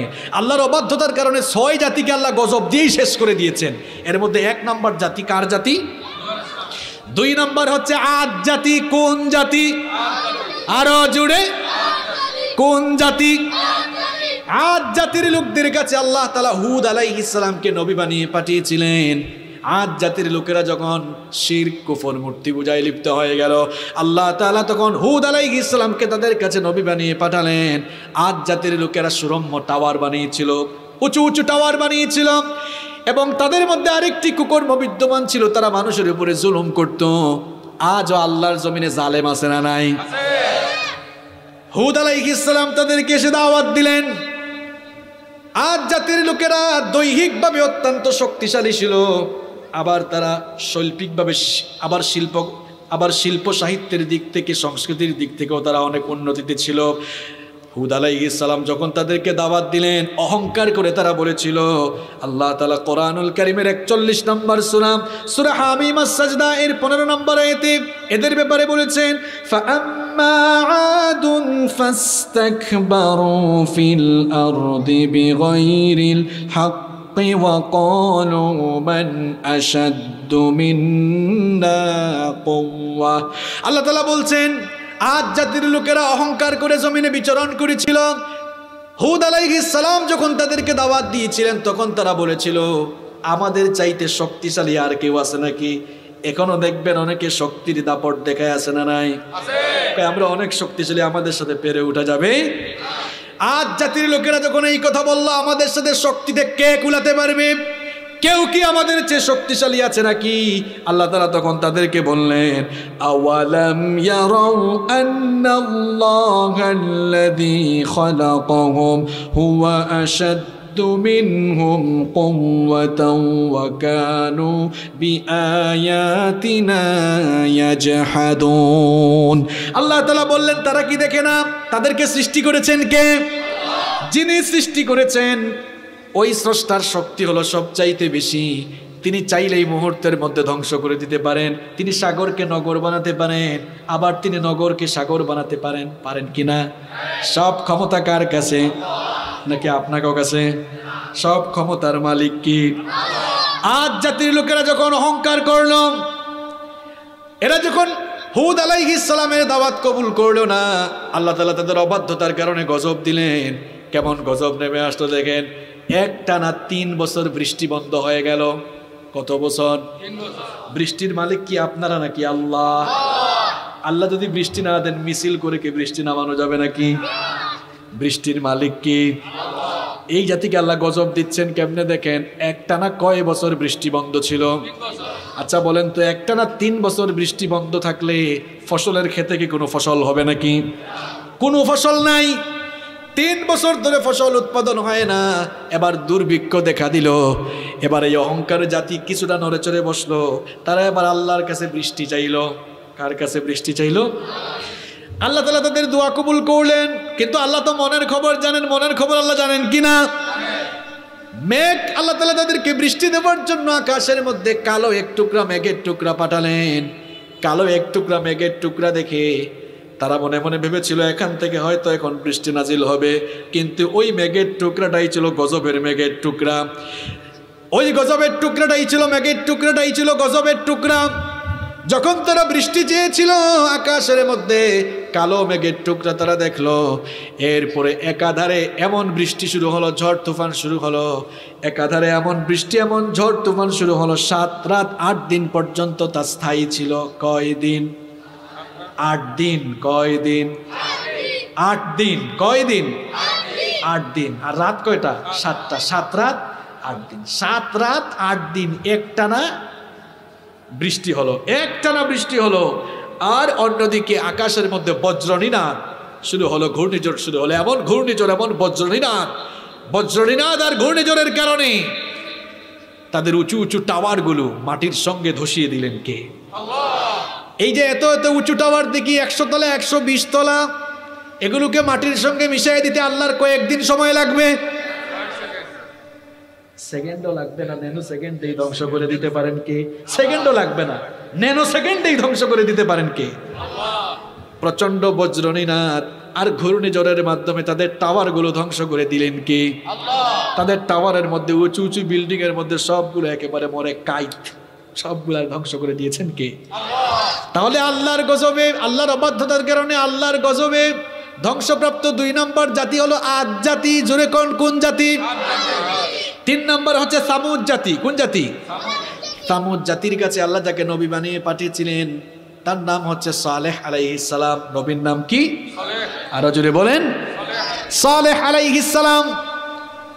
সালেহ আলাইহিস সালাম তার কওমের লোকদেরকে দাওয়াত দিলেন, এরাও আল্লাহর সাথে সীমালঙ্ঘন শিরক কুফর আর অবাধ্যতায় লিপ্ত হয়েছিল। এরা সালেহ আলাইহিস সালামের দাওয়াত কবুল করলো না। সালেহ আলাইহিস সালাম যতই দাওয়াত দেন দাওয়াতে কোনো কাজ হয়, দাওয়াতে কোনো কাজ হয়। এরা কি বলল, সালেহ তুমি যদি সত্যি নবী হও এটা তো আমাদেরকে বিশ্বাস করাইতে হবে, আগে একটা মুজিজা দেখাও। শুনতেছেন আপনারা? দেখেন এরা আরো সাংঘাতিক ঘাড় তেরা জাতি। এরা বলল শোনো, তুমি যে নবী হইছো এটা বিশ্বাস করবো তখন ওই যে পাহাড় আছে কাতিব পাহাড়, এই পাহাড় থেকে যদি পাহাড় ফেটে কোনো 10 মাসের গর্ভবতী উটনি বের হয়ে আসে বিশ্বাস করবো তুমি নবী। দেখছেন অবস্থা? পাহাড় থেকে যদি একটা 10 মাসের উটনি পাহাড় ফেটে পাহাড় কেঁপে পাহাড় থেকে বের হয় বুঝবো তুমি সত্য নবী। এখন সালেহ আলাইহিস সালামকে মুজিজা দিনে দিতে পারেন তিনি কে? আল্লাহ চাইলে দিতে পারেন কিনা? আল্লাহ বললেন নবী গো এরা যা বলছে তাই পাবে, আগে ওয়াদা নিয়ে নেন। আগে কি নেন? ওয়াদা। তিনি বললেন ওয়াদা দাও যে যদি এই মুজিজা দেখো তাহলে ঈমান আনবা। ওই ঠিক আছে, কারণ তাদের চিন্তা ভাবনা ছিল এটা কি আদৌ সম্ভব? পাহাড় কেঁপে উঠবে আর সেখান থেকে 10 মাসের উটনি বের হবে, এটা কি সম্ভব? তারা মনে মনে ভেবেছিল এটা সম্ভব না। কিন্তু দেখা গেল তারা যখন ওয়াদা করলো কিছুক্ষণ পরেই পাহাড় কেঁপে উঠলো। কার হুকুমে? পাহাড় যিনি কাঁপিয়ে দিতে পারেন তিনি কে? পাহাড় কেঁপে উঠলো। এরা ভয় পেয়ে গেল, হায় হায় পাহাড় হঠাৎ করে কাঁপে কেন? পাহাড়ের ভেতরে বিরাট একটি প্রস্তরখণ্ড পাথর ছিল। দেখা গেল পাথর ফেটে সেখান থেকে 10 মাসের উটনি বের হলো। আল্লাহু আকবার! 10 মাসের গর্ভবতী উটনি বের হলো। তিনি বললেন হাদিহি নাকাতুল্লাহু লাকুম, এটা আল্লাহর উটনি, খবরদার একে অনৈতিক উদ্দেশ্যে স্পর্শ করো না, নইলে গজব তোমাদের উপরে দিবেন কে? তোমরা যা চেয়েছো তাই মুজিজা হিসাবে এসেছে। এখন মুজিজা যেটা চেয়েছো সেটা পাইছো, কিছু উপকারও আছে, কিছু স্যাক্রিফাইসও করা লাগবে, কিছু উপকারও আছে। তারা বলল স্যাক্রিফাইসটা কি আর উপকারটা কি? তিনি বললেন স্যাক্রিফাইস হচ্ছে এটা তো আল্লাহর পাঠানো স্পেশাল উটনি। তোমরা যে পানির কুয়া থেকে, এখন তো আমরা পানি টিউবওয়েল চেপে মোটর ডিপ স্থাপন করে পানি ওঠাই, সেই যুগে তো আর এগুলো ছিল না, কুয়া ছিল। তিনি বললেন তোমরা যে কুয়া থেকে নিজেরা পানি পান করো আর গবাদি পশুকে পানি পান করাও। এই উটনি একবার পানি পান করা শুরু করলে কুয়ার সব পানি পান করে ফেলবে। সুতরাং যেদিন এই উটনি পানি পান করবে সেদিন তোমরা আর পানি পান করতে পারবা না। একদিন এই উটনি পানি পান করবে আর একদিন তোমরা সবাই পান করবা। তখন তারা বললো এটা কোনো কথা হইলো, পরের দিন আমরা কি করব? তিনি বললেন অসুবিধা নাই, একটু আগে তো বলছে স্যাক্রিফাইস করবা, ত্যাগ করলে ভুগো আছে, তাই না? ত্যাগ করলে ভুগো আছে। তোমাদের জন্য সুযোগ দেওয়া হবে এটা যে পরের দিন তোমরা না খেয়ে থাকা লাগবে না। এই উটনি এত বেশি দুধ দিবে যে এই উটনির দুধ পুরা জাতির লোকেরা খেয়ে আরো তোমরা জমায় রাখতে পারবা। আল্লাহু আকবার! তারা বলল তাইলে তো কোনো অসুবিধা নাই, একটু ত্যাগ করলেও লাভ আছে না নাই? আরো যদি বলেন লাভ আছে না নাই? এগুলোকে কিচ্ছা বলতেছি আপনাদেরকে, এগুলো সব কোরআন থেকে বলতেছে। সবগুলো আয়াত বলতে গেলে আমি বিষয় শেষ করতে পারবো না, এই জন্য শর্টলি বলে যাচ্ছি, আমাকে তো পয়েন্টগুলো শেষ করতে হবে। এখন দেখেন এই আরামে থাকা তাদের সহ্য হলো না, কয়েকদিন এভাবে চললো। এরপরে তারা ভাবলো এটা কোনো কাজ হইল? সালেহ আমাদেরকে বললো একদিন আমরা পানি পান করব না, আমাদের গবাদি পশুরা ইয়ে থাকবে, এটা তো হয় না, চললে আমরা এক কাজ করি, এই উটনিটাকে মেরে ফেলি। সালেহ আলাইহিস সালামকে তারা সত্য নবী হিসাবে না মানলেও পাহাড়ের কাঁপুনি আর প্রস্তর ফেটে উটনি বের হওয়া নিজের চোখে তারা দেখেছে, এই জন্য আল্লাহর ভয় আছে না নাই? এখন তারা সরাসরি এটা হত্যা করতে চাচ্ছে না, তারা ভাবতেছে আমরা তো নিজের চোখে এটা দেখছি, এখন আমরা এটাকে মেরে ফেললে গজব আসতে পারে। দেখেন ক্ষতিও করতে চায়, ষড়যন্ত্র করে, আবার আল্লাহকেও ভয়। এখন তারা কূটবুদ্ধি ষড়যন্ত্র করলো, কেমনে করা যায়? তারা 2জন মহিলা ভাড়া করলো। কয়জন মহিলা? খুব সুন্দরী 2জন যুবতী ভাড়া করলো। ভাড়া করে 2 যুবকের সাথে এদের সম্পর্ক করাই দিল যে এই যুবকগুলোরে যেভাবেই হোক কনভিন্স করে বলো যে আমরা তোমাদেরকে সব দিব, শুধুমাত্র তোমরা এই উটনিটাকে হত্যা। 2 মহিলার ফেতনায় পরে উটনিটাকে হত্যা করলো। উটনি হত্যা করার পরে ওই যুবকদেরকেও গজব দিয়ে ধ্বংস করে দিয়েছেন কে? আল্লাহ। এখন যখন উটনি হত্যা হয়ে গেল, উটনি হত্যার পরে সালেহ আলাইহিস সালাম বললেন তোমাদেরকে আগেই বলেছিলাম সাবধান থাকবা, এটার কোনো ক্ষতি করবে না, যেহেতু ক্ষতি করে ফেলেছো এখন গজব আসবে। আগামী 3 দিনের ভিতরে গজব আসবে। কয় দিনের ভিতরে? 3 দিনের ভিতরে গজব আসবে। তারা বলল গজব আসার আলামত কি?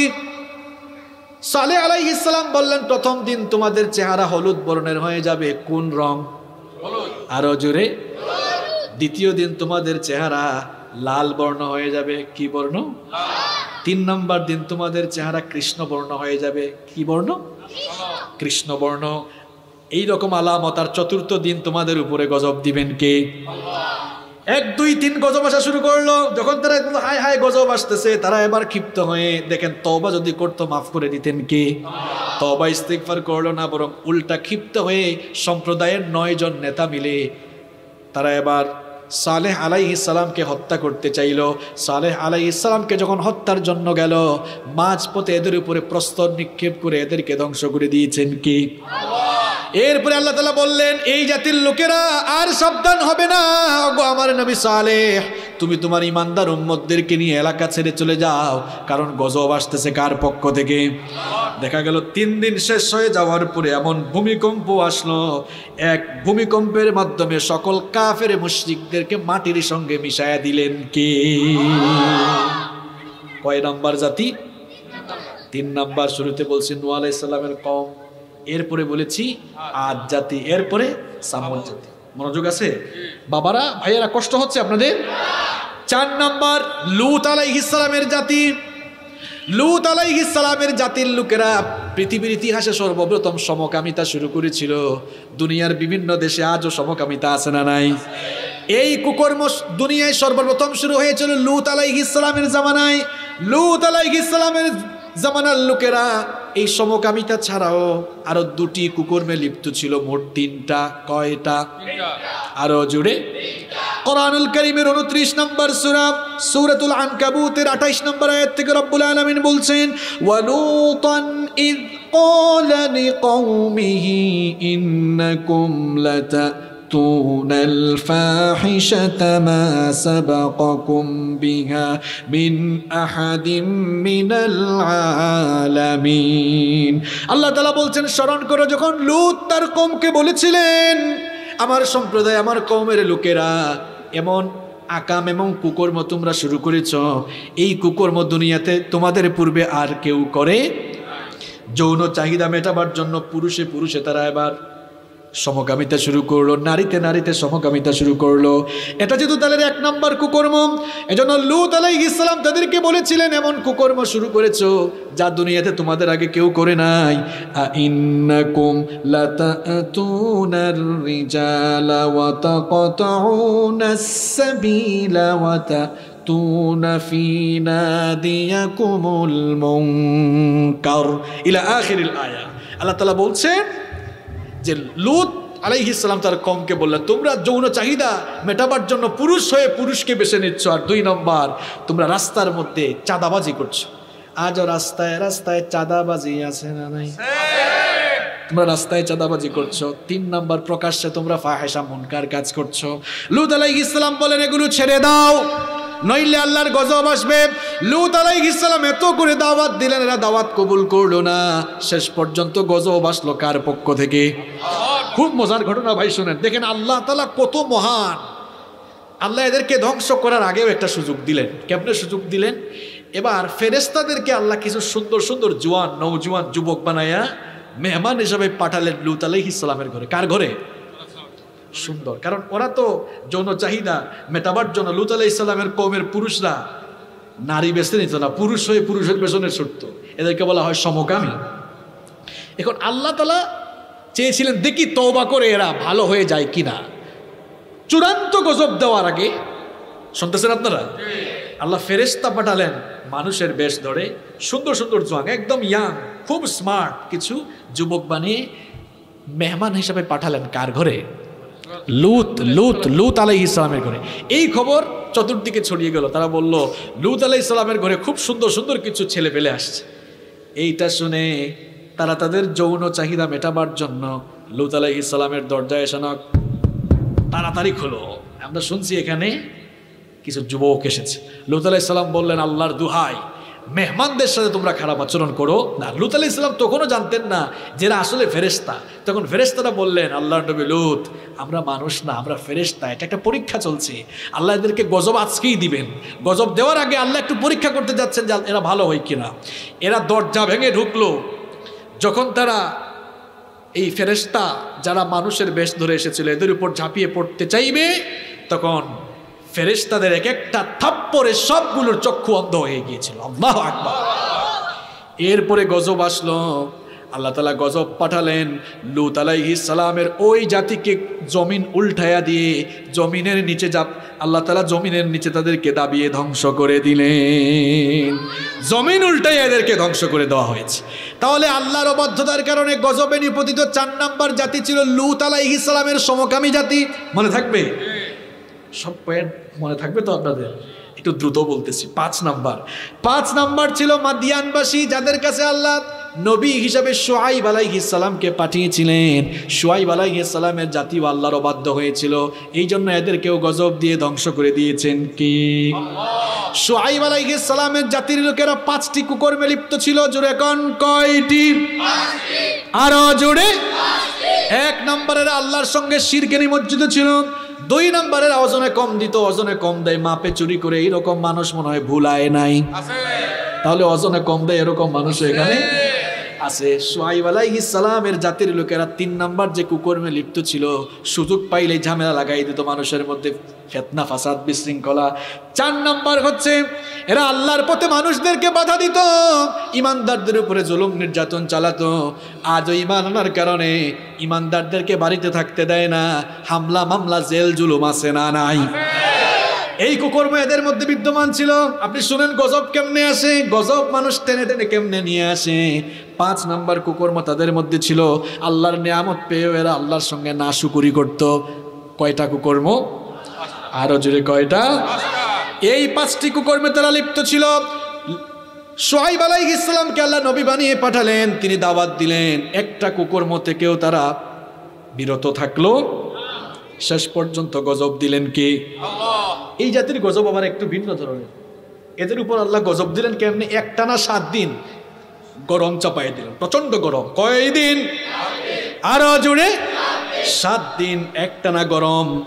গরমে অতিষ্ঠ হয়ে এবার তারা মাটির নিচে গর্ত খুঁড়ে সেখানে আশ্রয় নিল। দেখে সেখানেও শান্তি, এবার ঘর বাড়ি ছেড়ে দিয়া জঙ্গলের দিকে দৌড়ানো। এই জন্য শুআইব আলাইহিস সালামের জাতিকে কোরআনে কি বলা হয়েছে? আসহাবুল আইকা। আসহাবুল জঙ্গলের অধিবাসী। কেন এদেরকে জঙ্গলের অধিবাসী বলা হয়েছিল? এই কারণে, ওই যে 7 দিনের গরমের চোটে ঘর বাড়ি ফালাইয়া থুইয়া কোথায় গিয়েছিল?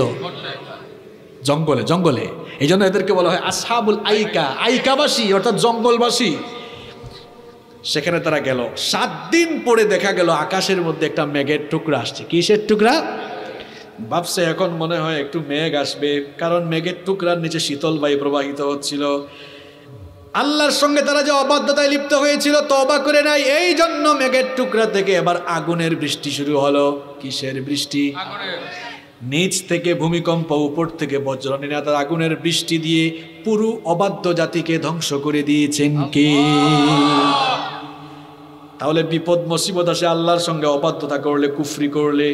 কয়টা জাতিকে আল্লাহর অবাধ্যতার কারণে আল্লাহ ধ্বংস করেছেন? আরো জোরে কয়টা? কয়টা বলছি? 5টা। এই পয়েন্টটা শেষ করে দিই। 6 নম্বর জাতি ছিল ফেরাউনের কওম, কিপ্তি সম্প্রদায়। ফেরাউনের কওম কারা ছিল? ফেরাউন মনে হয় খুব বিখ্যাত না কুখ্যাত? আরো জোরে। এই ফেরাউনকে কিন্তু ধ্বংসের আগে আল্লাহ অনেক সুযোগ দিয়েছেন।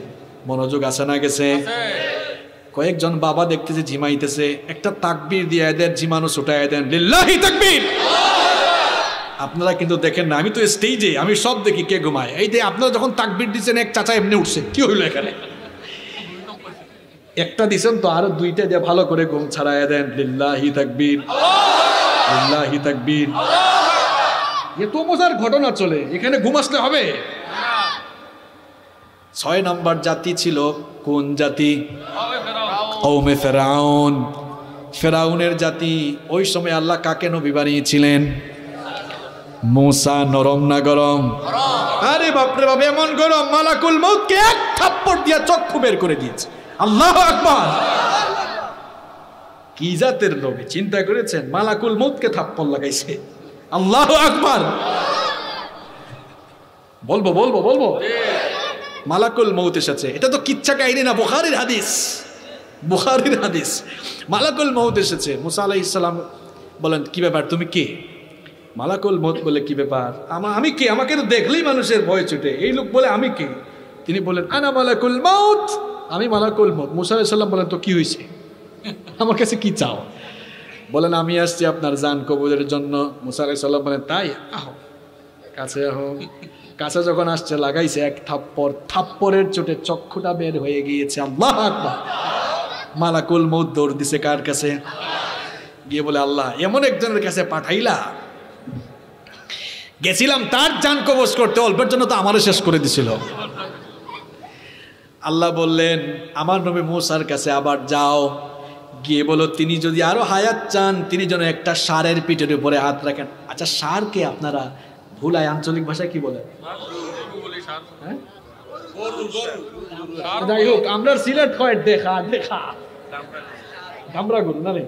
আচ্ছা ঠিক আছে, আমি তো সিলেটি মানুষ, মাঝে মাঝে তোরা তো সিলেটি খাওয়া লাগবো না, এরা তো কিচ্ছু দেখি বুঝে না। আচ্ছা যাই হোক, ভাষার এই সৌন্দর্য মাঝে মাঝে মাতলে এরা বুঝবো না, কিতা বুঝা যাইব নি বা আপনি বাবেরা দেখে হকলতা বুঝে। আমরা হকল সিলেটি গিলা, আপনারা বুলা, আমরা হকল বুলা হইব, আমরা হকল সিলেটি নাই, কথা ঠিক নি। আচ্ছা যাই হোক, ভাষার সৌন্দর্য হার দেওয়া, কারণ সিলেটি ভাষায় মাতলে আব্বা হল ভাই হল আপনারা বুঝতে নাই। এত যদি ওনার শখ থাকে ইউটিউব সিলেটি ভাষায় ওয়াজ আছে, ওখান ক্লিক মাইরা শুনিলিও। আচ্ছা ঠিক আছে, তাহলে কি জানি বলছিলাম আমরা, ষাঁড়।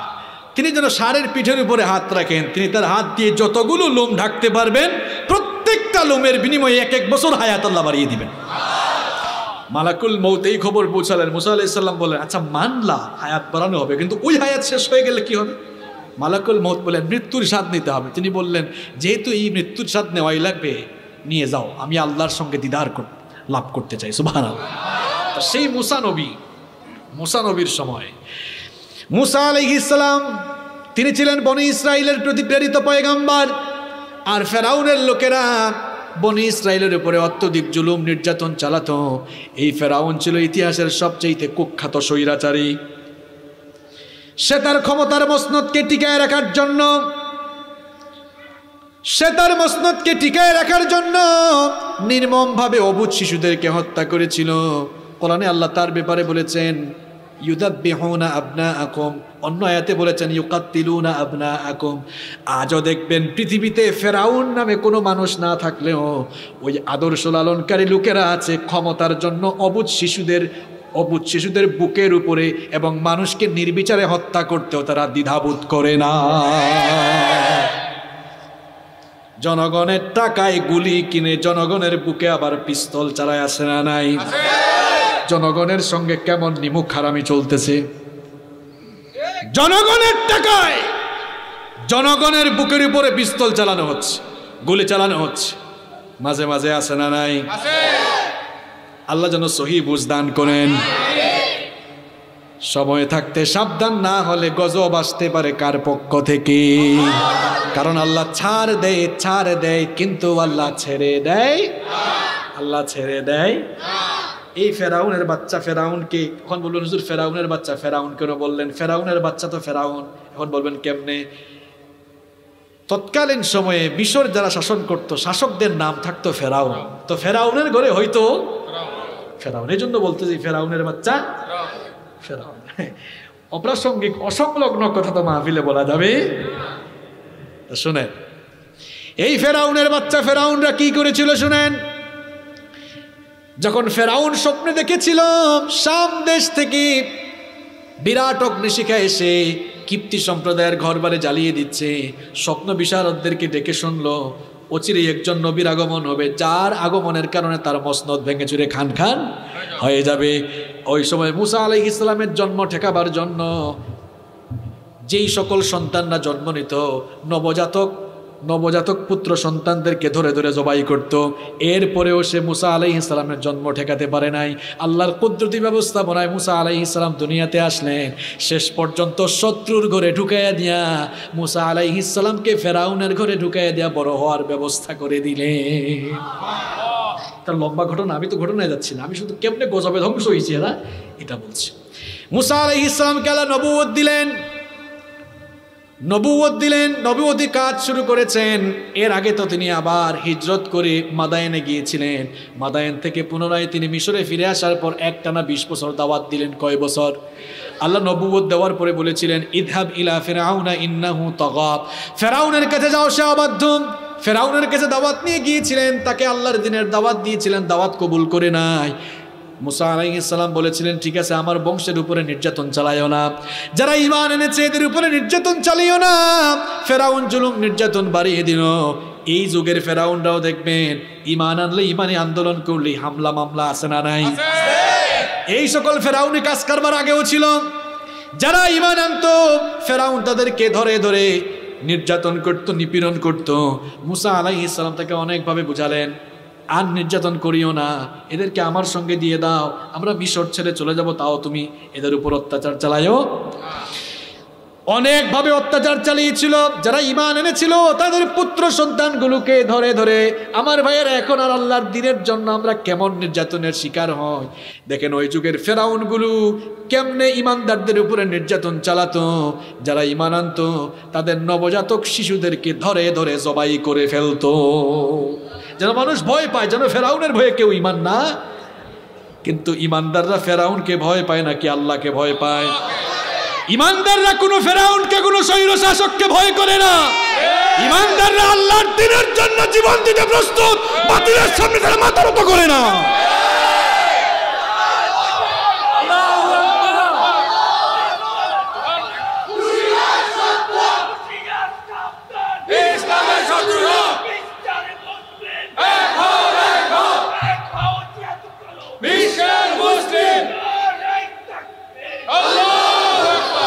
খাঁটি ঈমানদার যারা, যারা অন্তরে খাঁটি ঈমান লালন করে, এদেরকে যদি কেটে টুকরো টুকরো করে ফেলা হয়, এরপরে এদেরকে যদি অত্যাচার নির্যাতন করতে করতে টুকরা টুকরা করে যদি জমিন থেকে বিদায় করে দেওয়ার জন্য হুমকি ধামকি দেওয়া হয়, তারা কোনো ফেরাউনের হুমকি ধামকি এগুলোর তোয়াক্কা করে না। যারা আল্লাহর দ্বীনের পথে কাজ করে এরা শহীদ হতে রাজি, তাও জালেমের সামনে মাথা নত করতে রাজি না। আমার ভাইয়েরা, ফেরাউন মুসা আলাইহিস সালামের দাওয়াত শুনল না, নির্যাতন চলমান রাখলো। শেষ পর্যন্ত ইবাদত গৃহগুলিতে সে হামলা চালালো। মুসা নবী কষ্ট পেলেন, এবার এতদিন নির্যাতন চালিয়েছে, দাওয়াত দিয়েছেন, কিন্তু ইবাদত গৃহতে হামলা, মসজিদে হামলা তিনি সহ্য করলেন না, বদদুয়া করলেন। আল্লাহ দোয়া কবুল করলেন। আল্লাহ বললেন নবী মুসা একটু সবর করেন, দেখি এরা ভালো হয় কিনা। এরা ভালো হওয়ার আগে আল্লাহ এক এক করে ছোট ছোট গজব পাঠিয়েছেন 7টা। কয়টা? কয়টা? 1 নম্বর গজবের নাম দুর্ভিক্ষ। গজবের নাম দুর্ভিক্ষ। এমন দুর্ভিক্ষ দিলেন ফেরাউনের গোটা রাজ্যে সব ফসল নষ্ট হয়ে গেল। দুর্ভিক্ষ, চতুর্দিকে ক্ষুধার্ত মানুষের হাহাকার।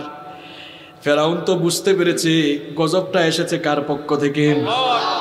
যদিও সে বলতো ফাকালা আর রব্বুকুমুল আলা, সে বলতো আমি বড় ক্ষুধা, মনে মনে হে জানতো আসলে সে একটা হুদা, কিছুই না। মুসা আলাইহিস সালামকে ডেকে আনলো, ডেকে আনো বললো মুসা তুমি তোমার রবের কাছে আরজি জানাও, তিনি যেন এই দুর্ভিক্ষ উঠাই দেন, আমরা ভালো মানুষ হয়ে যাব। শুনতেছেন? শুনতেছেন? মুসা আলাইহিস সালাম দোয়া করলেন কার কাছে? দুর্ভিক্ষ আল্লাহ তুলে নিলেন। আবারও ফসলের মাঠে সবুজ শ্যামল ফল ফলাদি শুরু হয়ে গেল। কিছুদিন যেতে না যেতেই এরা আবার আগের জায়গায় চলে গেল, আল্লাহর সঙ্গে অবাধ্যতা শুরু করলো। এবার 2 নম্বর গজব আল্লাহ দিলেন। এবার দেখা গেল বন্যা এসে সব ফল ফসল ভাসিয়ে নিয়ে, ফেরাউন বুঝলো আবারও বুঝছি কাম হয়ে গেছে। ডেকে এনে বললো মুসা তোমার রবকে বলো আমরা এবার ভালো হয়ে যাবো, এবার জন্য তিনি সুযোগ দেন, আর জন্য আমাদেরকে গজব, এই গজব তুলে নিতে বলো। মুসা আলাইহিস সালাম দোয়া করলেন কার কাছে? আল্লাহর কাছে। এই গজব আল্লাহ তুলে নিলেন। আবারও ফসলের মাঠে ফসল। এরপরে আবার তারা অবাধ্যতায় লিপ্ত হলো। এবার 3 নম্বর গজব আসলো পঙ্গপাল। পঙ্গপাল বুঝেন আপনারা? দেখা গেল পঙ্গপাল এসে তাদের সব ক্ষেত খামার ধ্বংস করে দিল, এমনকি আসবাবপত্রগুলি তো হামলা চালালো। ঝামেলা আছে না নাই? বলো মুসা তাড়াতাড়ি আসো, দোয়া করো, বলো এবার আর আমরা ঘাটতার আমি করবো না, এবার ভালো হয়ে যাব।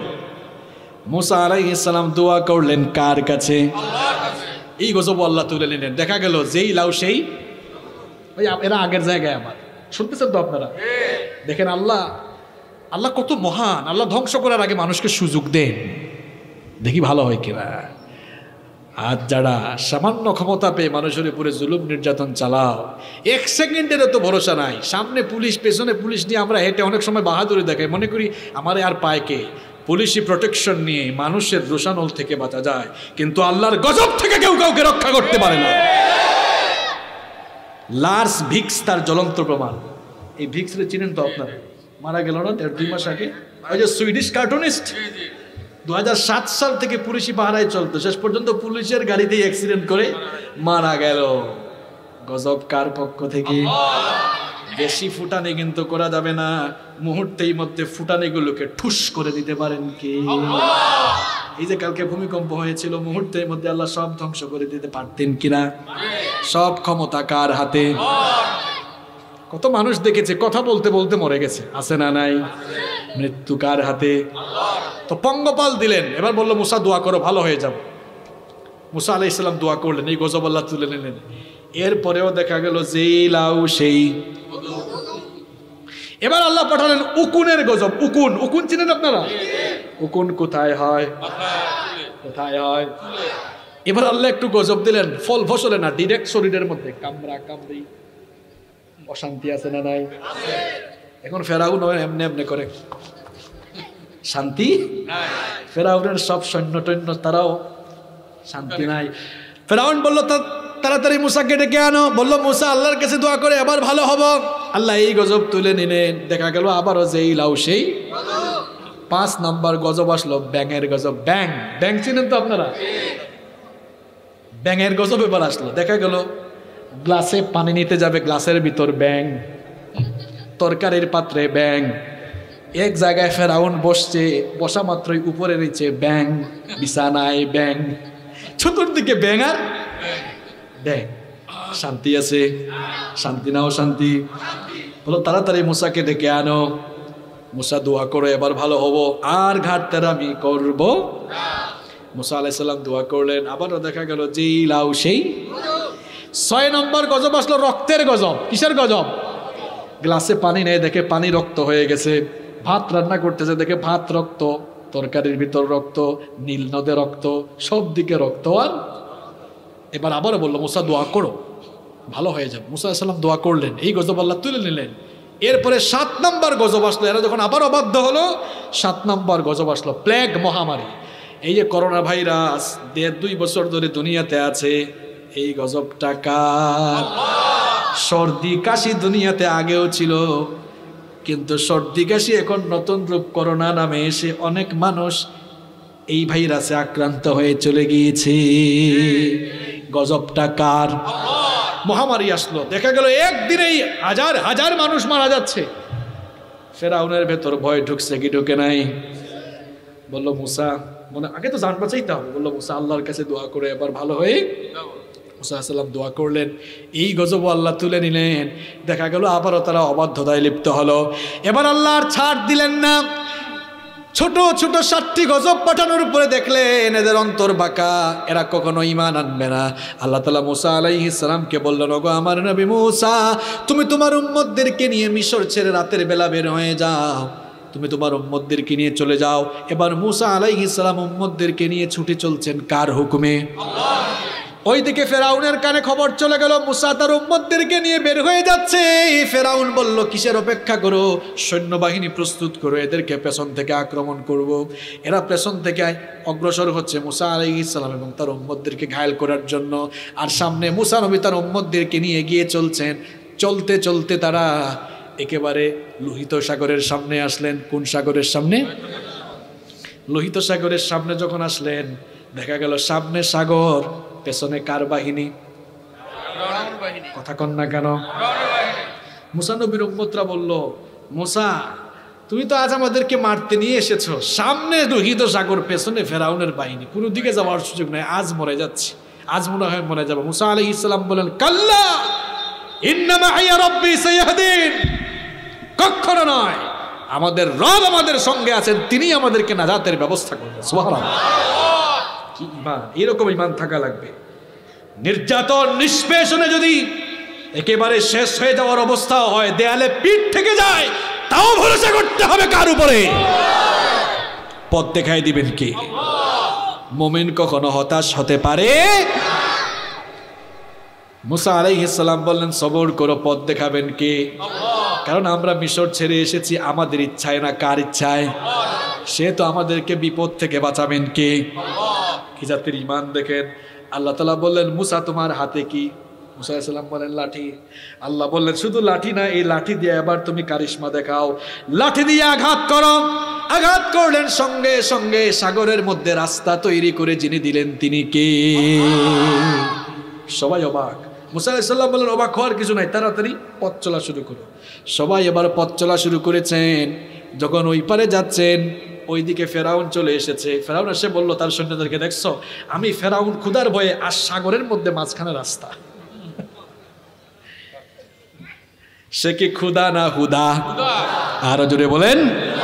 সে বললো, অপেক্ষা করতেছে কেন? মার্চ অন দ্য ব্রিজ, চলো চলো মার্চ করো। সৈন্যদেরকে বলল, নামো। আল্লাহ বললেন, নাম, একটু পরেই তোরে মজা। আর ওইদিকে মুসা নবীর উম্মতরা যখন ওই পারি উঠে যাচ্ছে, বললো, মুসা লাভটা হইল কি? ওইদিকে তো দেখি ফেরাউনও চলে আসতেছে। মুসা আলাইহিস সালাম বললেন, একটু সবর করো না, দেখো আল্লাহ কি।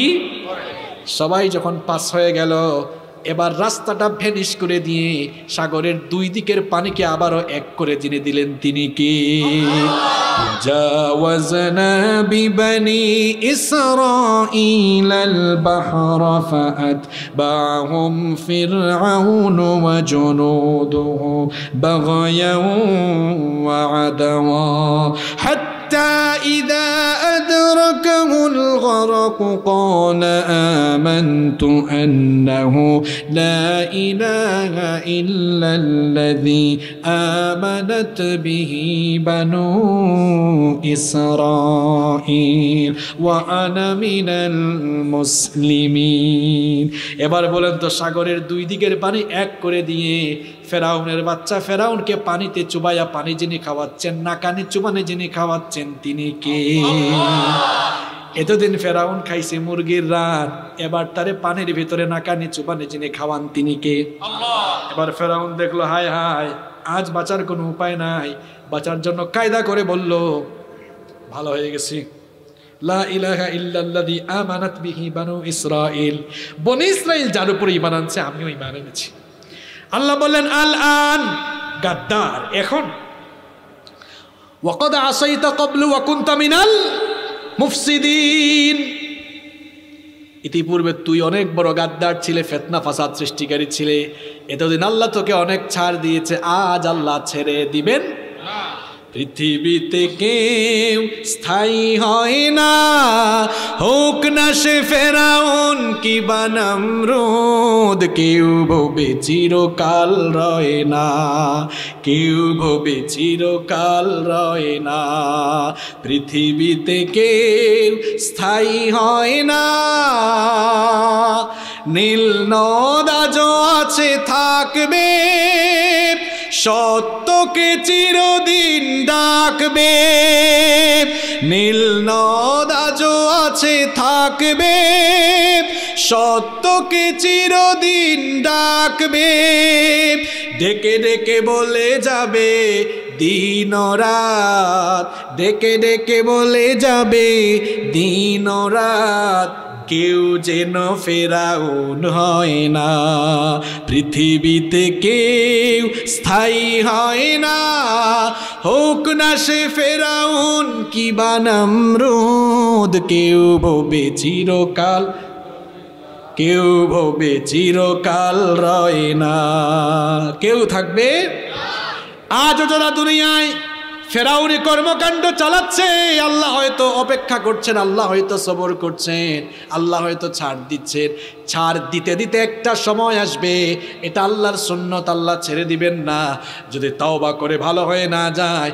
এইরকম কর্মকাণ্ড যদি ফেরাউনি আদর্শের মতো দুনিয়ার যে কোনো ফেরাউন, মা বাপ তোমাকে জন্ম দিয়েছেন ছোটবেলা ভে ভে করে কান্না করতে, এই মা বাপ তোমাকে কষ্ট যাতনা ত্যাগ করে স্বীকার করে তোমাকে বড় করেছেন, আল্লাহ বলছেন সেই মা বাপের সঙ্গে ভদ্র ভাষায়, নরম ভাষায়, মার্জিত ভাষায় কথা বলো। হুকুমটা কার? তুমি কার সঙ্গে চোখ রাঙিয়ে কথা বলো? হ্যাঁ, মা বাবার সঙ্গে ভদ্র ভাষায় কথা বলতে হবে, নির্দেশ কার? এরপরে নবীজি বলছেন গজব আসার আলামত হলো ওয়ারতাফাতিল আসওয়াতু ফিল মাসাজিদ, মসজিদে হইচই বেড়ে যাবে। মসজিদে এখন হইচই আছে না নাই? এখন দেখা যায় মসজিদ কমিটির বয়ে হুজুর সুদের বিরুদ্ধে কথা বলতে পারে, সভাপতি সুদখোর, হুজুর সুদের বিরুদ্ধে কথা বললে সভাপতি কাশি দেয়। মানে হুজুর আপনি আমার কথা বলেন কেন? হুজুর ঘুষের বিরুদ্ধে ওয়াজ করতে পারে না, ঘুষের বিরুদ্ধে ওয়াজ করলে সেক্রেটারি কাশি দেয়। মানে এটা আমার সাথে মিলে গেছে। এবার হুজুর ওজনে কম দেওয়া এটার বিরুদ্ধে ওয়াজ করতে পারে না, কেশিয়ার বলে হুজুর বেচারা যাবে কোন দিকে? আর যেই হুজুর, যেই ইমাম, যেই খতিব কমিটির বয়ে হক কথা বলতে পারে না, সেই খতিব, সেই আলেমকে বলবো মসজিদের মিম্বর ছেড়ে দিয়ে গিয়ে মাটি কাটো। রাজ্জাককে ভয় করতে হবে, রিজিককে নয়। রিজিকের ব্যবস্থা সভাপতি, সেক্রেটারি আর কেশিয়ার করে না, যিনি করেন তিনি কে? কাউকে খুশি করার উদ্দেশ্যে কথা বলা যাবে না, কথা বলতে হবে কার খুশির জন্য? আল্লাহর খুশির জন্য কথা বলতে হবে। কে কাশি দিল এটা দেখারও টাইম। এরপরে গজব আসার আলামত হলো নবীজি বলেছেন ওয়াকানা যাইমুল কওমি আরদালাহুম। আমি তো আগেই বলেছি, শুনলে মনে হবে নবীজি যেন দেখে দেখে বলতেছেন। নবীজি বলতেছেন গজব আসার আলামত হলো মানুষরা যখন নিকৃষ্ট চরিত্রের লোকদেরকে তাদের নেতা বানিয়ে ফেলবে, তখন সমাজের মধ্যে, দেশের মধ্যে গজব দিবেন কি? দেখা যায় একেবারে টাটকা বাটপার চোর আর শেষরা চামার, শেষরা চোর, সেও নেতা হয়ে যায়, মেম্বার, চেয়ারম্যান হয়ে যায়, আছে না নাই? এখন আমি কি কোনো মেম্বারের নাম ধরে বলতেছি নাকি? আমরা তো খাটের নিচে তেল রাখি, কিছু শেষরা, আমরা তো খাটের নিচে জুতা রাখি, কিছু শেষরা চোর আছে খাটের নিচে তেল রাখে। হাঙ্গর মাছের নাম শুনছেন নাকি? হাঙ্গরের বৈশিষ্ট্য কি? বৈশিষ্ট্য কি স্যার? যা পায় তাই। হাঙ্গরের পেট অপারেশন করলে দেখবেন মানুষের মাথার খুলি, গরুর মাথার সাপও আছে, কারণ সামনে যা পায় তাই। হাঙ্গরের চাইতে বড় শেষরা কিছু চোর আছে আমাদের সমাজে, এদের পেট অপারেশন করলে রাস্তার রড সিমেন্টও পাওয়া যাবে। আল্লাহ নবী বলেছেন গজব আসার আলামত হলো নিকৃষ্ট চরিত্রের মানুষগুলো সমাজের নেতা হয়ে যাবে। আমার দেশে নির্বাচন আসলে মানুষের দাম গরু ছাগলের চেয়ে কমে না বাড়ে? একটা ছাগল তো 5-6 হাজার টাকার কমে আপনি কিনতে পারবেন, কিন্তু দেখা যায় নির্বাচনে 500 টাকায় মানুষ বিক্রি। অবশ্য ভোলায় নাই। দেখেন স্যারেরা বলছে আছে আমার কোনো দোষ। হ্যাঁ, এখন কিন্তু উঠলে খবর, আমি আগেই বলছি উঠার টাইম কিন্তু চলে, এখন আর উঠার টাইম নাই। আপনি উঠলেই বিপদে পড়বেন, এখন উঠলেই বিপদ আছে না নাই? তবে আবার পেশাব টেশাব এখানে করে দিয়েন না। বলেন তো আপনাদের মসজিদের ইমাম রাখতে গেলে ইমাম সাহেব বিড়ি সিগারেট খেলে ইমাম রাখবেন নাকি? মদ খেলে রাখবেন? কোনো খারাপ কাজের সাথে সম্পৃক্ত থাকলে রাখবেন? আরে ভাই, ইমাম রাখার বেলায় এত সচেতন, ইমামের পেছনে 200, 300, 400, 1-1,500 মানুষ নামাজ পড়ে, কিন্তু সমাজের নেতা যাদের পেছনে লক্ষ লক্ষ মানুষ মুক্তাদি হয়ে আছে, এদেরকে নেতা বানানোর জন্য কি আপনার বিবেক এগুলো চিন্তা করে না? সে চোর বাটপা, ঠিক তো আপনারাই করেন, কাম তো আপনারাই ঘটান। আমি ওই দিন শুনলাম এক চেয়ারম্যান নাকি চেয়ারম্যান হওয়ার জন্য 4 কোটি খরচ করছে। কয় কোটি? আরো জোরে। 5 বছরে ক্যালকুলেটারে হিসাব করবেন, চেয়ারম্যানের 5 বছরের বেতনও কয়েক লাখ টাকা হবে, খরচ করছে কয় কোটি? কিসের জন্য? আপনি কি বুঝেন না? 4 কোটি খরচ করছে ছেসরা চুরি করে, 4 কোটি খরচ করেছে 8-10 কোটি নিয়ে আসার জন্য। এজন্য শাসক নয়, খাদেম বানান, খাদেম খাদেম বানান, খাদেম। যারা মানুষের খেদমত করবে, আল্লাহওয়ালা কোরআনওয়ালা মানুষদেরকে যদি নেতা বানান, আসমান জমিন থেকে বরকতের বাড়িধারা যিনি নাজিল করবেন তিনি কি? আল্লাহ তৌফিক দান করেন। গজব আসার আরেকটি আলামত হলো, নবীজি বলেছেন ওয়া উকরিমার রাজুলু মাখাফাতা শাররিহি, মানুষ খারাপ মানুষের ভয়ে হক কথা বলা ছেড়ে খারাপ কথা বলে ওই নেতা আবার আমারে ধরে নাকি, এগুলো গজব আসার। আমি কোরআনের কথা বলতে গিয়ে কোন নেতার মন কালা হইল এটা আমার দেখার কোনো বিষয় নাই। হক কথা আমাকে বলতেই, এটা যদি বন্ধ হয়ে যায়, আলেমরা যদি এগুলো বলা বন্ধ করে দেয়, গজব কিন্তু চলে আসবে, বলেছেন মুহাম্মদ সাল্লাল্লাহু। এরপরে নবীজি বলেছেন ওয়া শুরিবাতিল খুমুর, মানুষ যখন মদ পানকে হালাল মনে করবে তখন কিন্তু গজব আসা শুরু করবে। এখন মদ ক্যাসিনো আছে না নাই? সবচেয়ে বড় অবাক লাগে, মাদক নিয়ন্ত্রণ অধিদপ্তর আছে, তার মানে মাদকওয়ালাদেরকে এরা নিয়ন্ত্রণ করে না নির্মূল করে? আচ্ছা স্যার, বাংলা ভাষাই তো আমাদের বাংলা ভাষা। মাদক নিয়ন্ত্রণ অধিদপ্তর, তার মানে কি এই অধিদপ্তর নিয়ন্ত্রণ করে? আমি কি ভুল বলেছি? নিয়ন্ত্রণ করলে সমাজে মাদক বাড়বে না কমবে? এই জন্য দেখা যায় অধিদপ্তরওয়ালা কিংবা মাদক বিরোধী কিছু মুনাফিক আছে, দেখা যায় মাদক বিরোধী সমাবেশে বক্তৃতা দেয়, রাতের বেলা মাদকওয়ালাদের কাছ থেকেও আবার ভাগ নেয়। এগুলো বাস্তবে দেখার জন্য টেকনাফে যাওয়া, আমরা ওইদিকে যাই, এই জন্য কিছু খবর পাই। দিনের বেলা মাদক বিরোধী সমাবেশের প্রধান অতিথি, রাতের বেলা আবার মাদক সেবীদের সমাবেশে টাকা নেওয়ার বেলায় প্রধান অতিথি। আছে না নাই? যেই দিকে বৃষ্টি ওই দিকে ছাতা। মাদক যদি সত্যিকার অর্থেই আপনি নির্মূল করতে চান, তাহলে মাদক নিয়ন্ত্রণ অধিদপ্তর নয়, মাদক নির্মূল অধিদপ্তর বানানো লাগবে, নইলে নিয়ন্ত্রণ হতে হতে মাদক বাড়বে না কমবে। আজ আমার স্কুল কলেজ বিশ্ববিদ্যালয়ের ছেলেরা নষ্ট হয়ে যাচ্ছে, এদেরকে এই বিপদ থেকে ফেরানোর জন্য দেশের মধ্যে মাদক নির্মূল অধিদপ্তর খোলা লাগবে। কষ্ট হচ্ছে নাকি?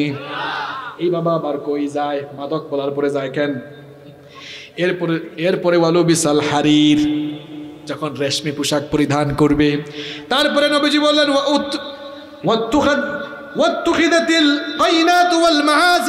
যখন গায়ক গায়িকা নায়ক নায়িকাকে সমাজের লোকেরা গ্রহণ করবে, অবশ্য এটা এখন কমছে না বাড়ছে? এটা কিন্তু কমছে, আপনার সাথে আমি একমত না। আগে নায়ক নায়িকাদের পেছনে যুবক দৌড়াতো, এখন আলেম যেদিকে যুবকরা সেদিকে। এই দেখেন বাস্তব কতগুলা যুবক, এদেরকে আপনারা টাকা দিয়ে আনছেন নাকি? আজ কোরআনের মাহফিলগুলোতে, আমি ছোটবেলায় মাহফিলে যাইতাম, ছোটবেলায় ওয়াজ শুনতে যাইতাম, দেখতাম সব বয়স্ক বাবারা, আর এখন প্যান্ডেলের নিচে দেখা যায় যুবক বেশি। বাংলাদেশের প্রত্যেকটা অঞ্চলে ওয়াজ মাহফিল, তাফসীর মাহফিলগুলোতে আজ যুবকদের গণজোয়ার, গণবিস্ফোরণ সৃষ্টি হয়েছে। এই জন্য নাস্তিক মুরতাদদের মাথা খারাপ হয়ে, বলেন তো দেশে সিনেমা হল আগের চেয়ে বাড়তেছে না কমতেছে? কিছু মানুষ আছে দেখবেন, আব্দুর রহমান আব্দুল সালাম নাম, এই হুজুররা এত ওয়াজ করে কি করতেছে, এলাকায় এলাকায় এত ওয়াজ কি হচ্ছে, রঙিন চশমা লাগাইলে কেমনে দেখবা? বলেন নামাজের মধ্যে আগে মসজিদে যুবক যা ছিল এখন বাড়তেছে না কমতেছে? এই দেখেন আমার কয়েকজন যুবক ভাই কি সুন্দর দাড়ি, মাশাআল্লাহ, যুবকদের মুখে দাড়ি বাড়তেছে না কমতেছে? এগুলো ওয়াজ মাহফিলের ফজিলত, আপনি বুঝেন না। আগে ছেলে পেলেরা নায়ক নায়িকা পাইলেই সেলফি নিত, এখন হুজুর পাইলেই সেলফি উঠায়। তাহলে ইসলামের দিকে যুবকদের ভালোবাসা বাড়তেছে না কমতেছে? এই যে আমার সভাপতি সাহেব একটু আগে আমার সঙ্গে বসা ছিলেন, যুবকরা ছবি তুলতে আসছে, সভাপতি সাহেব বললেন হুজুর বেশি করে দেন। আমি কাবা শরীফে দেখছি সেখানে একদম ভিডিও মনিটর আছে, বেশি দেন যেন যুবকরা বেশি বেশি ইসলামের দিকে আসে। তার মানে সভাপতি সাহেব বুঝতে পেরেছেন, আলহামদুলিল্লাহ, যুবকরা এখন ইসলামের দিকে আসতেছে, কম না বেশি? আরো আসবে ইনশাআল্লাহ। এই গণজোয়ার একদিন গণবিস্ফোরণের সৃষ্টি হবে, আর যুবকরা যখন কালেমার পতাকা তুলে ঐক্যবদ্ধ হয়ে যাবে, একটা সময় আসবে আল্লাহর জমিনে আল্লাহর দিন কায়েম হবেই হবে ইনশাআল্লাহ। তাহলে যে আমলগুলোর কথা নবীজি বললেন, এগুলো করলেই গজব আসবে না কমবে? আসবে না কমবে? ভুলার মানুষ তো খুব রোমান্টিক রে ভাই, এক এক সময় এক এক কথা কয়। আর চেহারা দেখছেন ইলিশের মতো চেহারা, কি তাজা ইলিশ আপনাদের রে ভাই। আসলে আপনাদের চেহারা তো সুন্দর, দেখছেন এই ভাইয়ের চেহারা কি সুন্দর মাশাআল্লাহ। আমাকে একজন রিসিভ করে নিয়ে আসছে, ওই কোনায় বসতে, দেখছেন নোমান ভাই কি সুন্দর চেহারা, একদম ইলিশের মতো চেহারা। আপনাদের ইলিশগুলো তো আসলেই ভালো। আমি যখন দুপুরে এসে খাইলাম, বললাম ভাই আপনাদের ইলিশগুলো এত মজা কেন? আমি বললাম ভাত টাত না দিয়ে শুধু ইলিশ মাছ দিতেন, কারণ আপনারা তো ফ্রেশ মাছ পান, চেহারা এর জন্য সুন্দর, একদম তরতাজা জিনিস খান। আল্লাহ যেন এই নিয়ামত আপনাদেরকে আরো বাড়িয়ে দেন। কষ্ট হচ্ছে? বালাউল আম্বিয়া, সবচাইতে বেশি ইমানি পরীক্ষা দিয়েছেন নবীরা। জোরে কোন কারা? নবীরা। সুম্মাল আমসালু ফাল আমসাল, এরপরে নবীদেরকে এবং আল্লাহর দ্বীন অনুসরণের দিক থেকে যারা যত বেশি অগ্রগামী, এরপরে ধাপে ধাপে তারা ফায়ুবতালার রাজুলু আলা হাসাবি দীনি, যার দিনদারিতা যত বেশি তার ইমানের পরীক্ষাও তত বেশি। তার মানে ইমান যত বেশি, জীবনে পরীক্ষাও আসবে তত বেশি। ইমানদারদেরকে আল্লাহ পরীক্ষা করবেন। দেখেন আমাদের জাতির পিতা ইব্রাহিম আলাইহিস সালামকে পরীক্ষা করেছেন কি? তার জীবনে পরীক্ষা কম না বেশি? ওয়া ইযি বিতালা ইব্রাহিম ওয়া ইযি বিতালা ইব্রাহিম রাব্বুহু বিকালিমাতিন ফাআতাম্মাহুন্না ক্বালা ইন্নী জাইলুকা লিন-নাসি ইমামা। আল্লাহ তাআলা বলছেন, স্মরণ করো যখন আমি আমার খলিল ইব্রাহিমকে কয়েকটি বিষয়ে পরীক্ষা করেছিলাম, আর যতগুলো বিষয়ে আমি তাকে পরীক্ষা করেছিলাম সবগুলো পরীক্ষায় তিনি পাশ করেছেন। দেখেন আল্লাহ কেমন ভাবে তাকে পরীক্ষা করলেন। আল্লাহ তাআলা তাকে ঈমান আনার কারণে, ঈমানের দাওয়াত দেওয়ার কারণে এমন পরীক্ষায় ফেললেন, নমরুদের অগ্নিকুণ্ডেও তাকে নিক্ষিপ্ত হওয়া লাগছে কিনা? ঈমানের দাওয়াত দিয়েছেন, নমরুদ ইব্রাহিম আলাইহিস সালামকে ধরে বিশাল আগুনের কুণ্ডলী জ্বালালো। এরপরে যখন আগুনের কুণ্ডলীতে ফালাবে, ফেরেশতা এসে বলছে, ইয়া রাসূল, আল্লাহর খালি ইব্রাহিম অনুমতি দেন, আমি একটা ডানার ঝাপটা দিয়ে আগুনটা নিভাইয়া দেই। ইব্রাহিম আলাইহিস সালাম তখন বললেন, তুমি কেন আমাকে সাহায্য করবে? আমাকে সাহায্য করার জন্য একজন আছেন, তিনি কে? হাসবুনাল্লাহু ওয়া নি'মাল ওয়াকিল, আমার জন্য তিনি যথেষ্ট। তিনি কি দেখছেন না আমি ইমানের দাওয়াত দেওয়ার কারণে এই পরীক্ষার মুখোমুখি হয়েছি? নিশ্চয়ই তিনি দেখছেন। যদি এই আগুনের কুণ্ডলীতে ঝাঁপ দিলে আমার রব খুশি হন, ওই রবকে খুশি করার জন্য একবার দুইবার নয়, 1000 বারও ঝাঁপ দিতে আমি প্রস্তুত আছি। খুশি হয়ে গেলেন কে? আগুনের কুণ্ডলীতে তাকে বাঁচিয়ে দিলেন কে? তার জীবনে অনেক পরীক্ষা ছিল, সন্তান না দিয়ে পরীক্ষা করেছেন, সন্তান দিয়েও আল্লাহ তাকে পরীক্ষা করেছেন কিনা? তাহলে ইমানদারদেরকে আল্লাহ পরীক্ষা করেন ইমানের লেভেল যাচাই করার জন্য, মর্যাদা বাড়ানোর। আমাদের জীবনে পরীক্ষা আসতে পারে কিনা? পরীক্ষাগুলোকে আপনি পরীক্ষায় দৃঢ় থাকলে, অবিচল থাকলে মর্যাদা বাড়াবেন কে?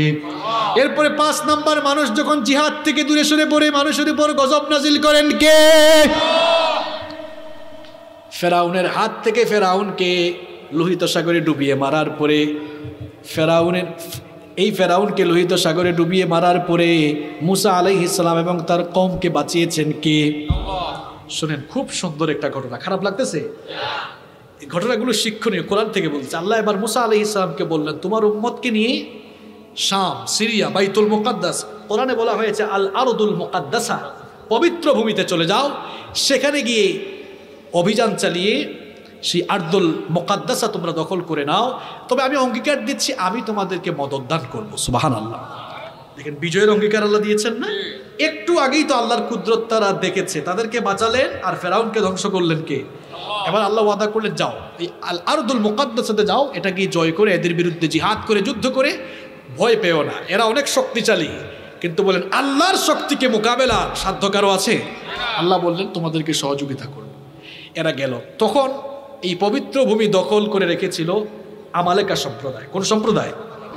এখন এদের শক্তি সামর্থ্য দেখে মুসা আলাইহিস সালামের সাথে এরা গিয়েছে ঠিক, যাওয়ার পরে যুদ্ধের মাঠে গিয়ে বলে, ইযহাব আনতা ওয়া রাব্বুকা ফাকাতিলা ইন্না হাহুনা কাহিদুন, দেখছেন অবস্থা কি ঘাট তেরা এগুলা। কয় মুসা আমরা আসছি যুদ্ধের ময়দানে, কিন্তু যুদ্ধ করবো না, এরা অনেক শক্তিশালী, এদের সাথে পেরে উঠবো না। এক কাজ করো, তুমি আর তোমার আল্লাহ যুদ্ধ করো, আর আমরা বসে বসে যুদ্ধের লীলা খেলা একটু দেখি। দেখছেন কেমন ঘাট তেরা জাতি। তাদের উপরে নাখুশ হয়ে গেলেন কি?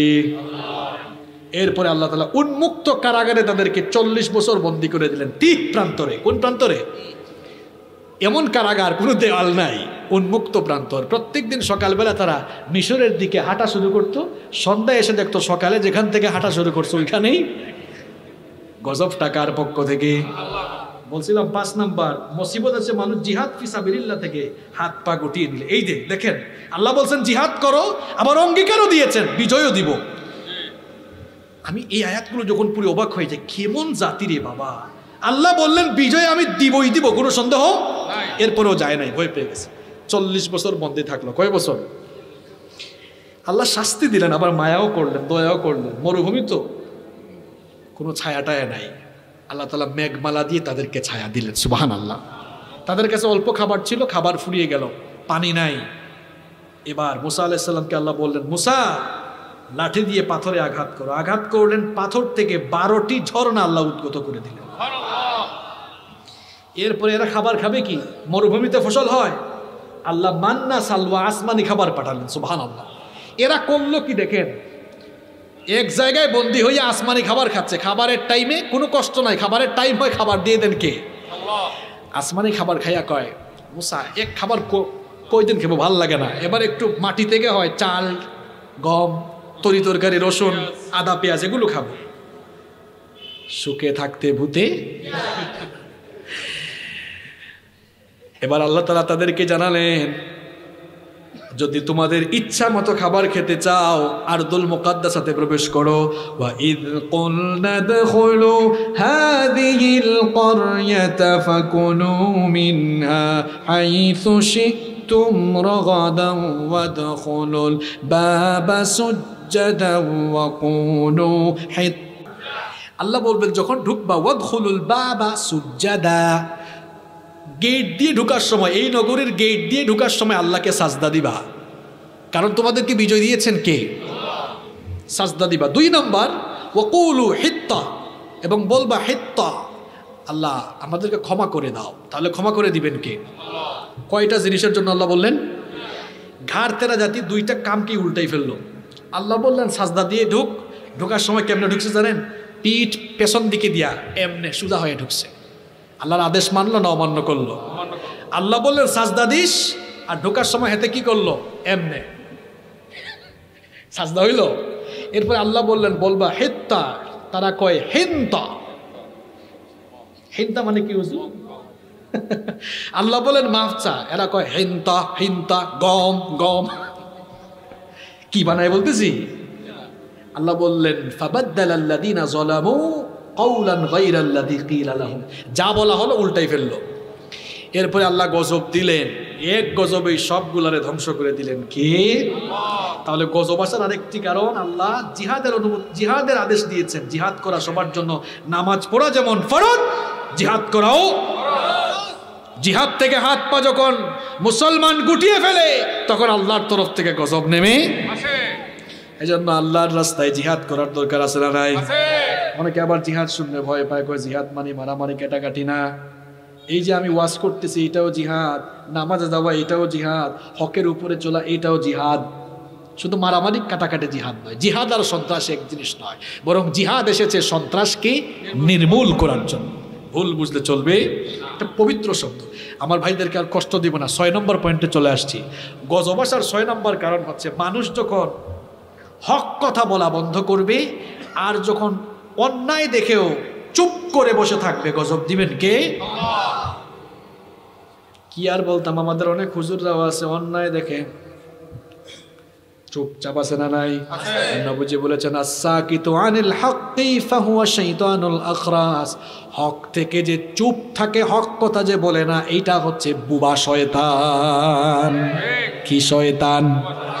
কি শয়তান?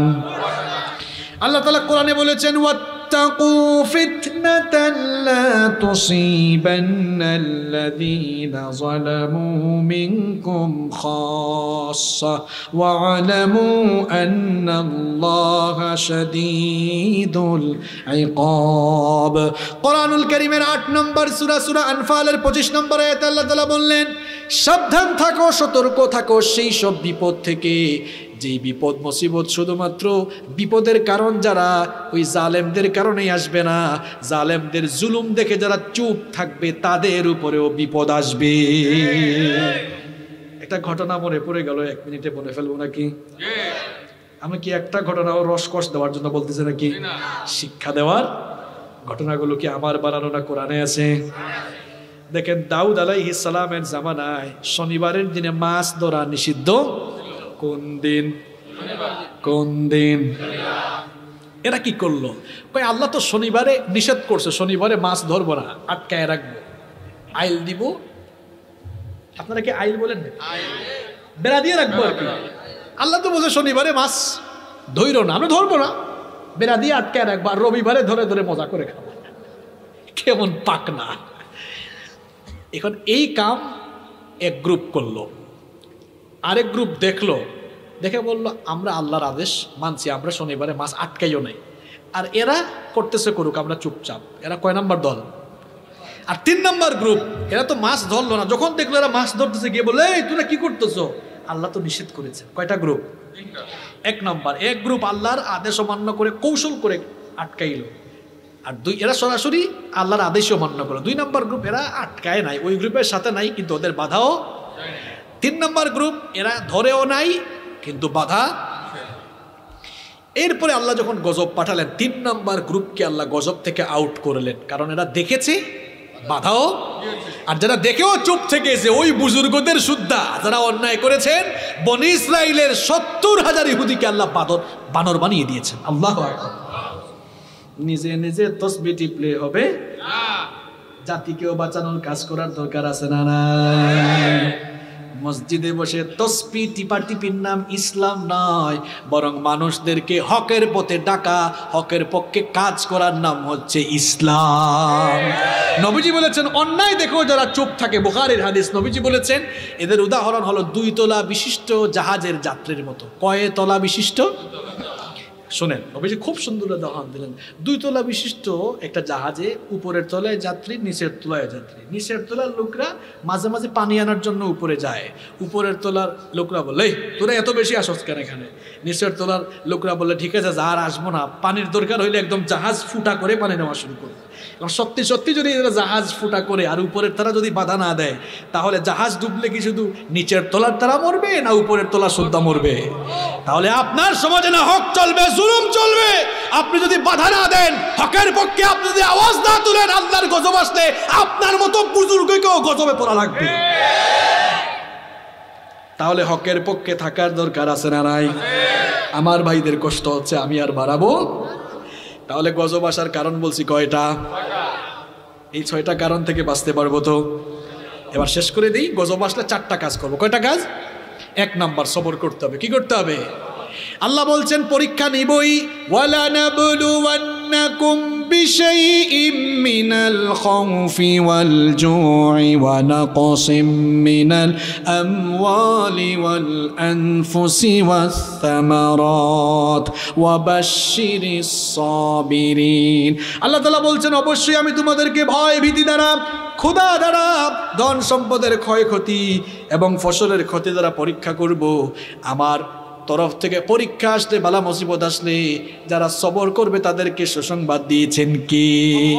এখন প্রশ্ন হলো সবরকারী কারা? সবরকারীদের ডেফিনেশন কি? আল্লাহ বললেন সবরকারীদের পরিচয় হলো আল্লাযীনা ইযা আসাবাতহুম মুসিবাতুন ক্বালু ইন্না লিল্লাহি ওয়া ইন্না ইলাইহি রাজিউন। আমার দেশে এই দোয়াটা কোন সময় পড়ে? কথা বলেন। সব কথা তো বলাও যায় না, মাঝে মাঝে বলতে হয়। আমি কিছুদিন আগে টিভি চালাইছি, দেখছি এক সাংসদ বলতেছেন ইন্না লিল্লাহি ওয়া ইন্না ইলাইহি। একজন বলতেছে কি ব্যাপার, সংসদে কেউ মারা গেছে নাকি? এখন সাংসদ বললেন এটা তো বিপদে পড়ার দোয়া। এখন কেউ বুঝতেছে না আসলেই তো এটা মুসিবতের কথা, মোল্লার না আল্লাহর। আল্লাহ বলেছেন আল্লাযীনা ইযা আসাবাতহুম মুসিবা, সবরকারী তারা যারা মুসিবতে পড়লে জবান দিয়ে বের হয় ইন্না লিল্লাহি ওয়া ইন্না ইলাইহি। সবর করতে হবে ভাই। দেখেন আইয়ুব নবীর নাম শুনেছেন আপনারা? 18 বছর অসুস্থ ছিলেন, সবর করেছেন না? আবার ইব্রাহিম আলাইহিস সালামকে আল্লাহ আদেশ, ইব্রাহিম আলাইহিস সালাম স্বপ্নে দেখলেন ছেলেকে জবাই করে ফেলতেছেন। ছেলেকে বললেন তোমাকে আমি স্বপ্নে দেখেছি আমি যেন তোমাকে জবাই করছি, ফানজুর মাদা তারা, তোমার মতামত কি? তিনি বললেন ইয়া আবাতি ফাআল মা তু'মার সাতাজিদুনি ইনশাআল্লাহু মিনাস। সবর করতে হবে আপনাকে, এত ডিটেইলস বলা যাবে না, পয়েন্টটা অনেক সুন্দর ছিল। তাহলে সবর করার লাগবে বিপদ আসলে। 2 নাম্বার তাওয়াক্কুল, ভরসা করতে হবে কার উপরে? ওমাই ইয়াতাওয়াক্কাল আলাল্লাহি ফাহুয়া হাসবুহ, আল্লাহর উপরে যে ভরসা করবে আল্লাহ তার জন্য যথেষ্ট। 3 নাম্বার হচ্ছে দোয়া করতে হবে। কি করতে হবে?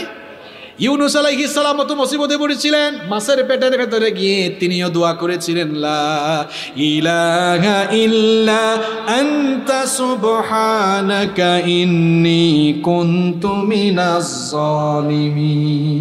এই দোয়া পড়ে যখন আল্লাহর কাছে সাহায্য চাইলেন, সাহায্য করলেন কি? ফাস্তাজাবনা লাহু ওয়া নাজ্জাইনাহু মিনাল গাম্মি ওয়া কাযালিকা নুনজিল মুমিনিন। আল্লাহ বললেন আমি আমার ইউনুসের ডাকের সাড়া দিলাম, বিপদ থেকেও বাঁচালাম। ওয়া কাযালিকা, এইভাবে করে মুমিনরা বিপদে পড়ে সাহায্য চাইলে নুনজিল মুমিনিন, মুমিনদেরকে আমি বিপদ থেকে বাঁচাবো। সুবহানাল্লাহ। তাহলে দোয়া করতে হবে, বিপদে পড়লে দোয়া পড়বেন, নিজের মতো দোয়া করবেন। নবীজিও কিছু দোয়া শিখিয়েছেন। নবীজি বলেছেন সকাল সন্ধ্যায় এই দোয়া পড়ো, বিসমিল্লাহিল্লাযী লা ইয়াদুররু মা'a ইসমিহি শাইউন ফিল আরদি ওয়ালা ফিস সামা ওয়া হুয়াস সামিউল আলিম। নবীজি বলেছেন সকাল সন্ধ্যায়, অন্তত সকালে 3 বার, সন্ধ্যায় 3 বার এই দোয়াটা যারা পাঠ করবে আল্লাহ ওই ব্যক্তিকে সকল বালা মুসিবত থেকে হেফাজত করবেন। আমার সাথে সবাই পড়েন বিসমিল্লাহিল্লাযী, আরো জোরে বলেন বিসমিল্লাহিল্লাযী লা ইয়াদুররু মা'a ইসমিহি শাইউন ফিল আরদি ওয়ালা ফিস সামাই ওয়া হুয়াস সামিউল আলিম। পড়বেন তো? তাহলে মুসিবত আসলে 3 নাম্বার দোয়া করতে হবে কার কাছে? মুসিবত থেকে আপনাকে বাঁচাবেন কি? 4 নাম্বার বিপদ আসছে তাওবা করে ভালো হয়ে যান, ইস্তিগফার করেন। কারণ নবীজি বলেছেন মাল্লাজিমাল ইস্তিগফার জাআলাল্লাহু মিন কুল্লি দিকিম মাখরাজা ওয়া মিন কুল্লি হাম্মিন ফারাজা ওয়া রাযাকাহু মিন হাইথু লা ইয়াহতাসিব। নবীজি বলেছেন যেই ব্যক্তি ইস্তিগফারের সাথে লেগে থাকে আল্লাহ তাআলা তার সংকীর্ণতা বিপদ দূর করে দিবেন, বিপদ থেকে মুক্ত করে দিবেন, তার টেনশন দুশ্চিন্তা থেকে তাকে মুক্তি দিবেন এবং তাকে তার ধারণাতীত জায়গা থেকে আল্লাহ রিজিক দিবেন। বিপদ মুসিবতে কয় টাকা? আরো জোরে, আরো জোরে। স্যার 12 ঘন্টা জার্নি করে এসে 2 ঘন্টা ওয়াজ করে হুজুরের তেজ আছে, শ্রোতার তেজ কমে। বিপদ মুসিবত আসলে কাজ কয়টা? হুজুরের চেয়ে আওয়াজ বড় হবে না ছোট হবে? কয়টা? আরো জোরে। বাপরে বাপ, ইলিশ খাইয়ে আসছে সবাই, খুব তেজ আছে। 1 নাম্বার সবর করতে হবে। কি করতে হবে? কষ্ট হচ্ছে আপনাদের। 2 নাম্বার আমরা কি করব? তাওয়াক্কুল করব। 3 নাম্বার দোয়া করব। 4 নাম্বার তাওবা ইস্তিগফার করব। আল্লাহ কবুল করেন। যে কথাগুলো বললাম আল্লাহ আমলের তৌফিক দান করেন।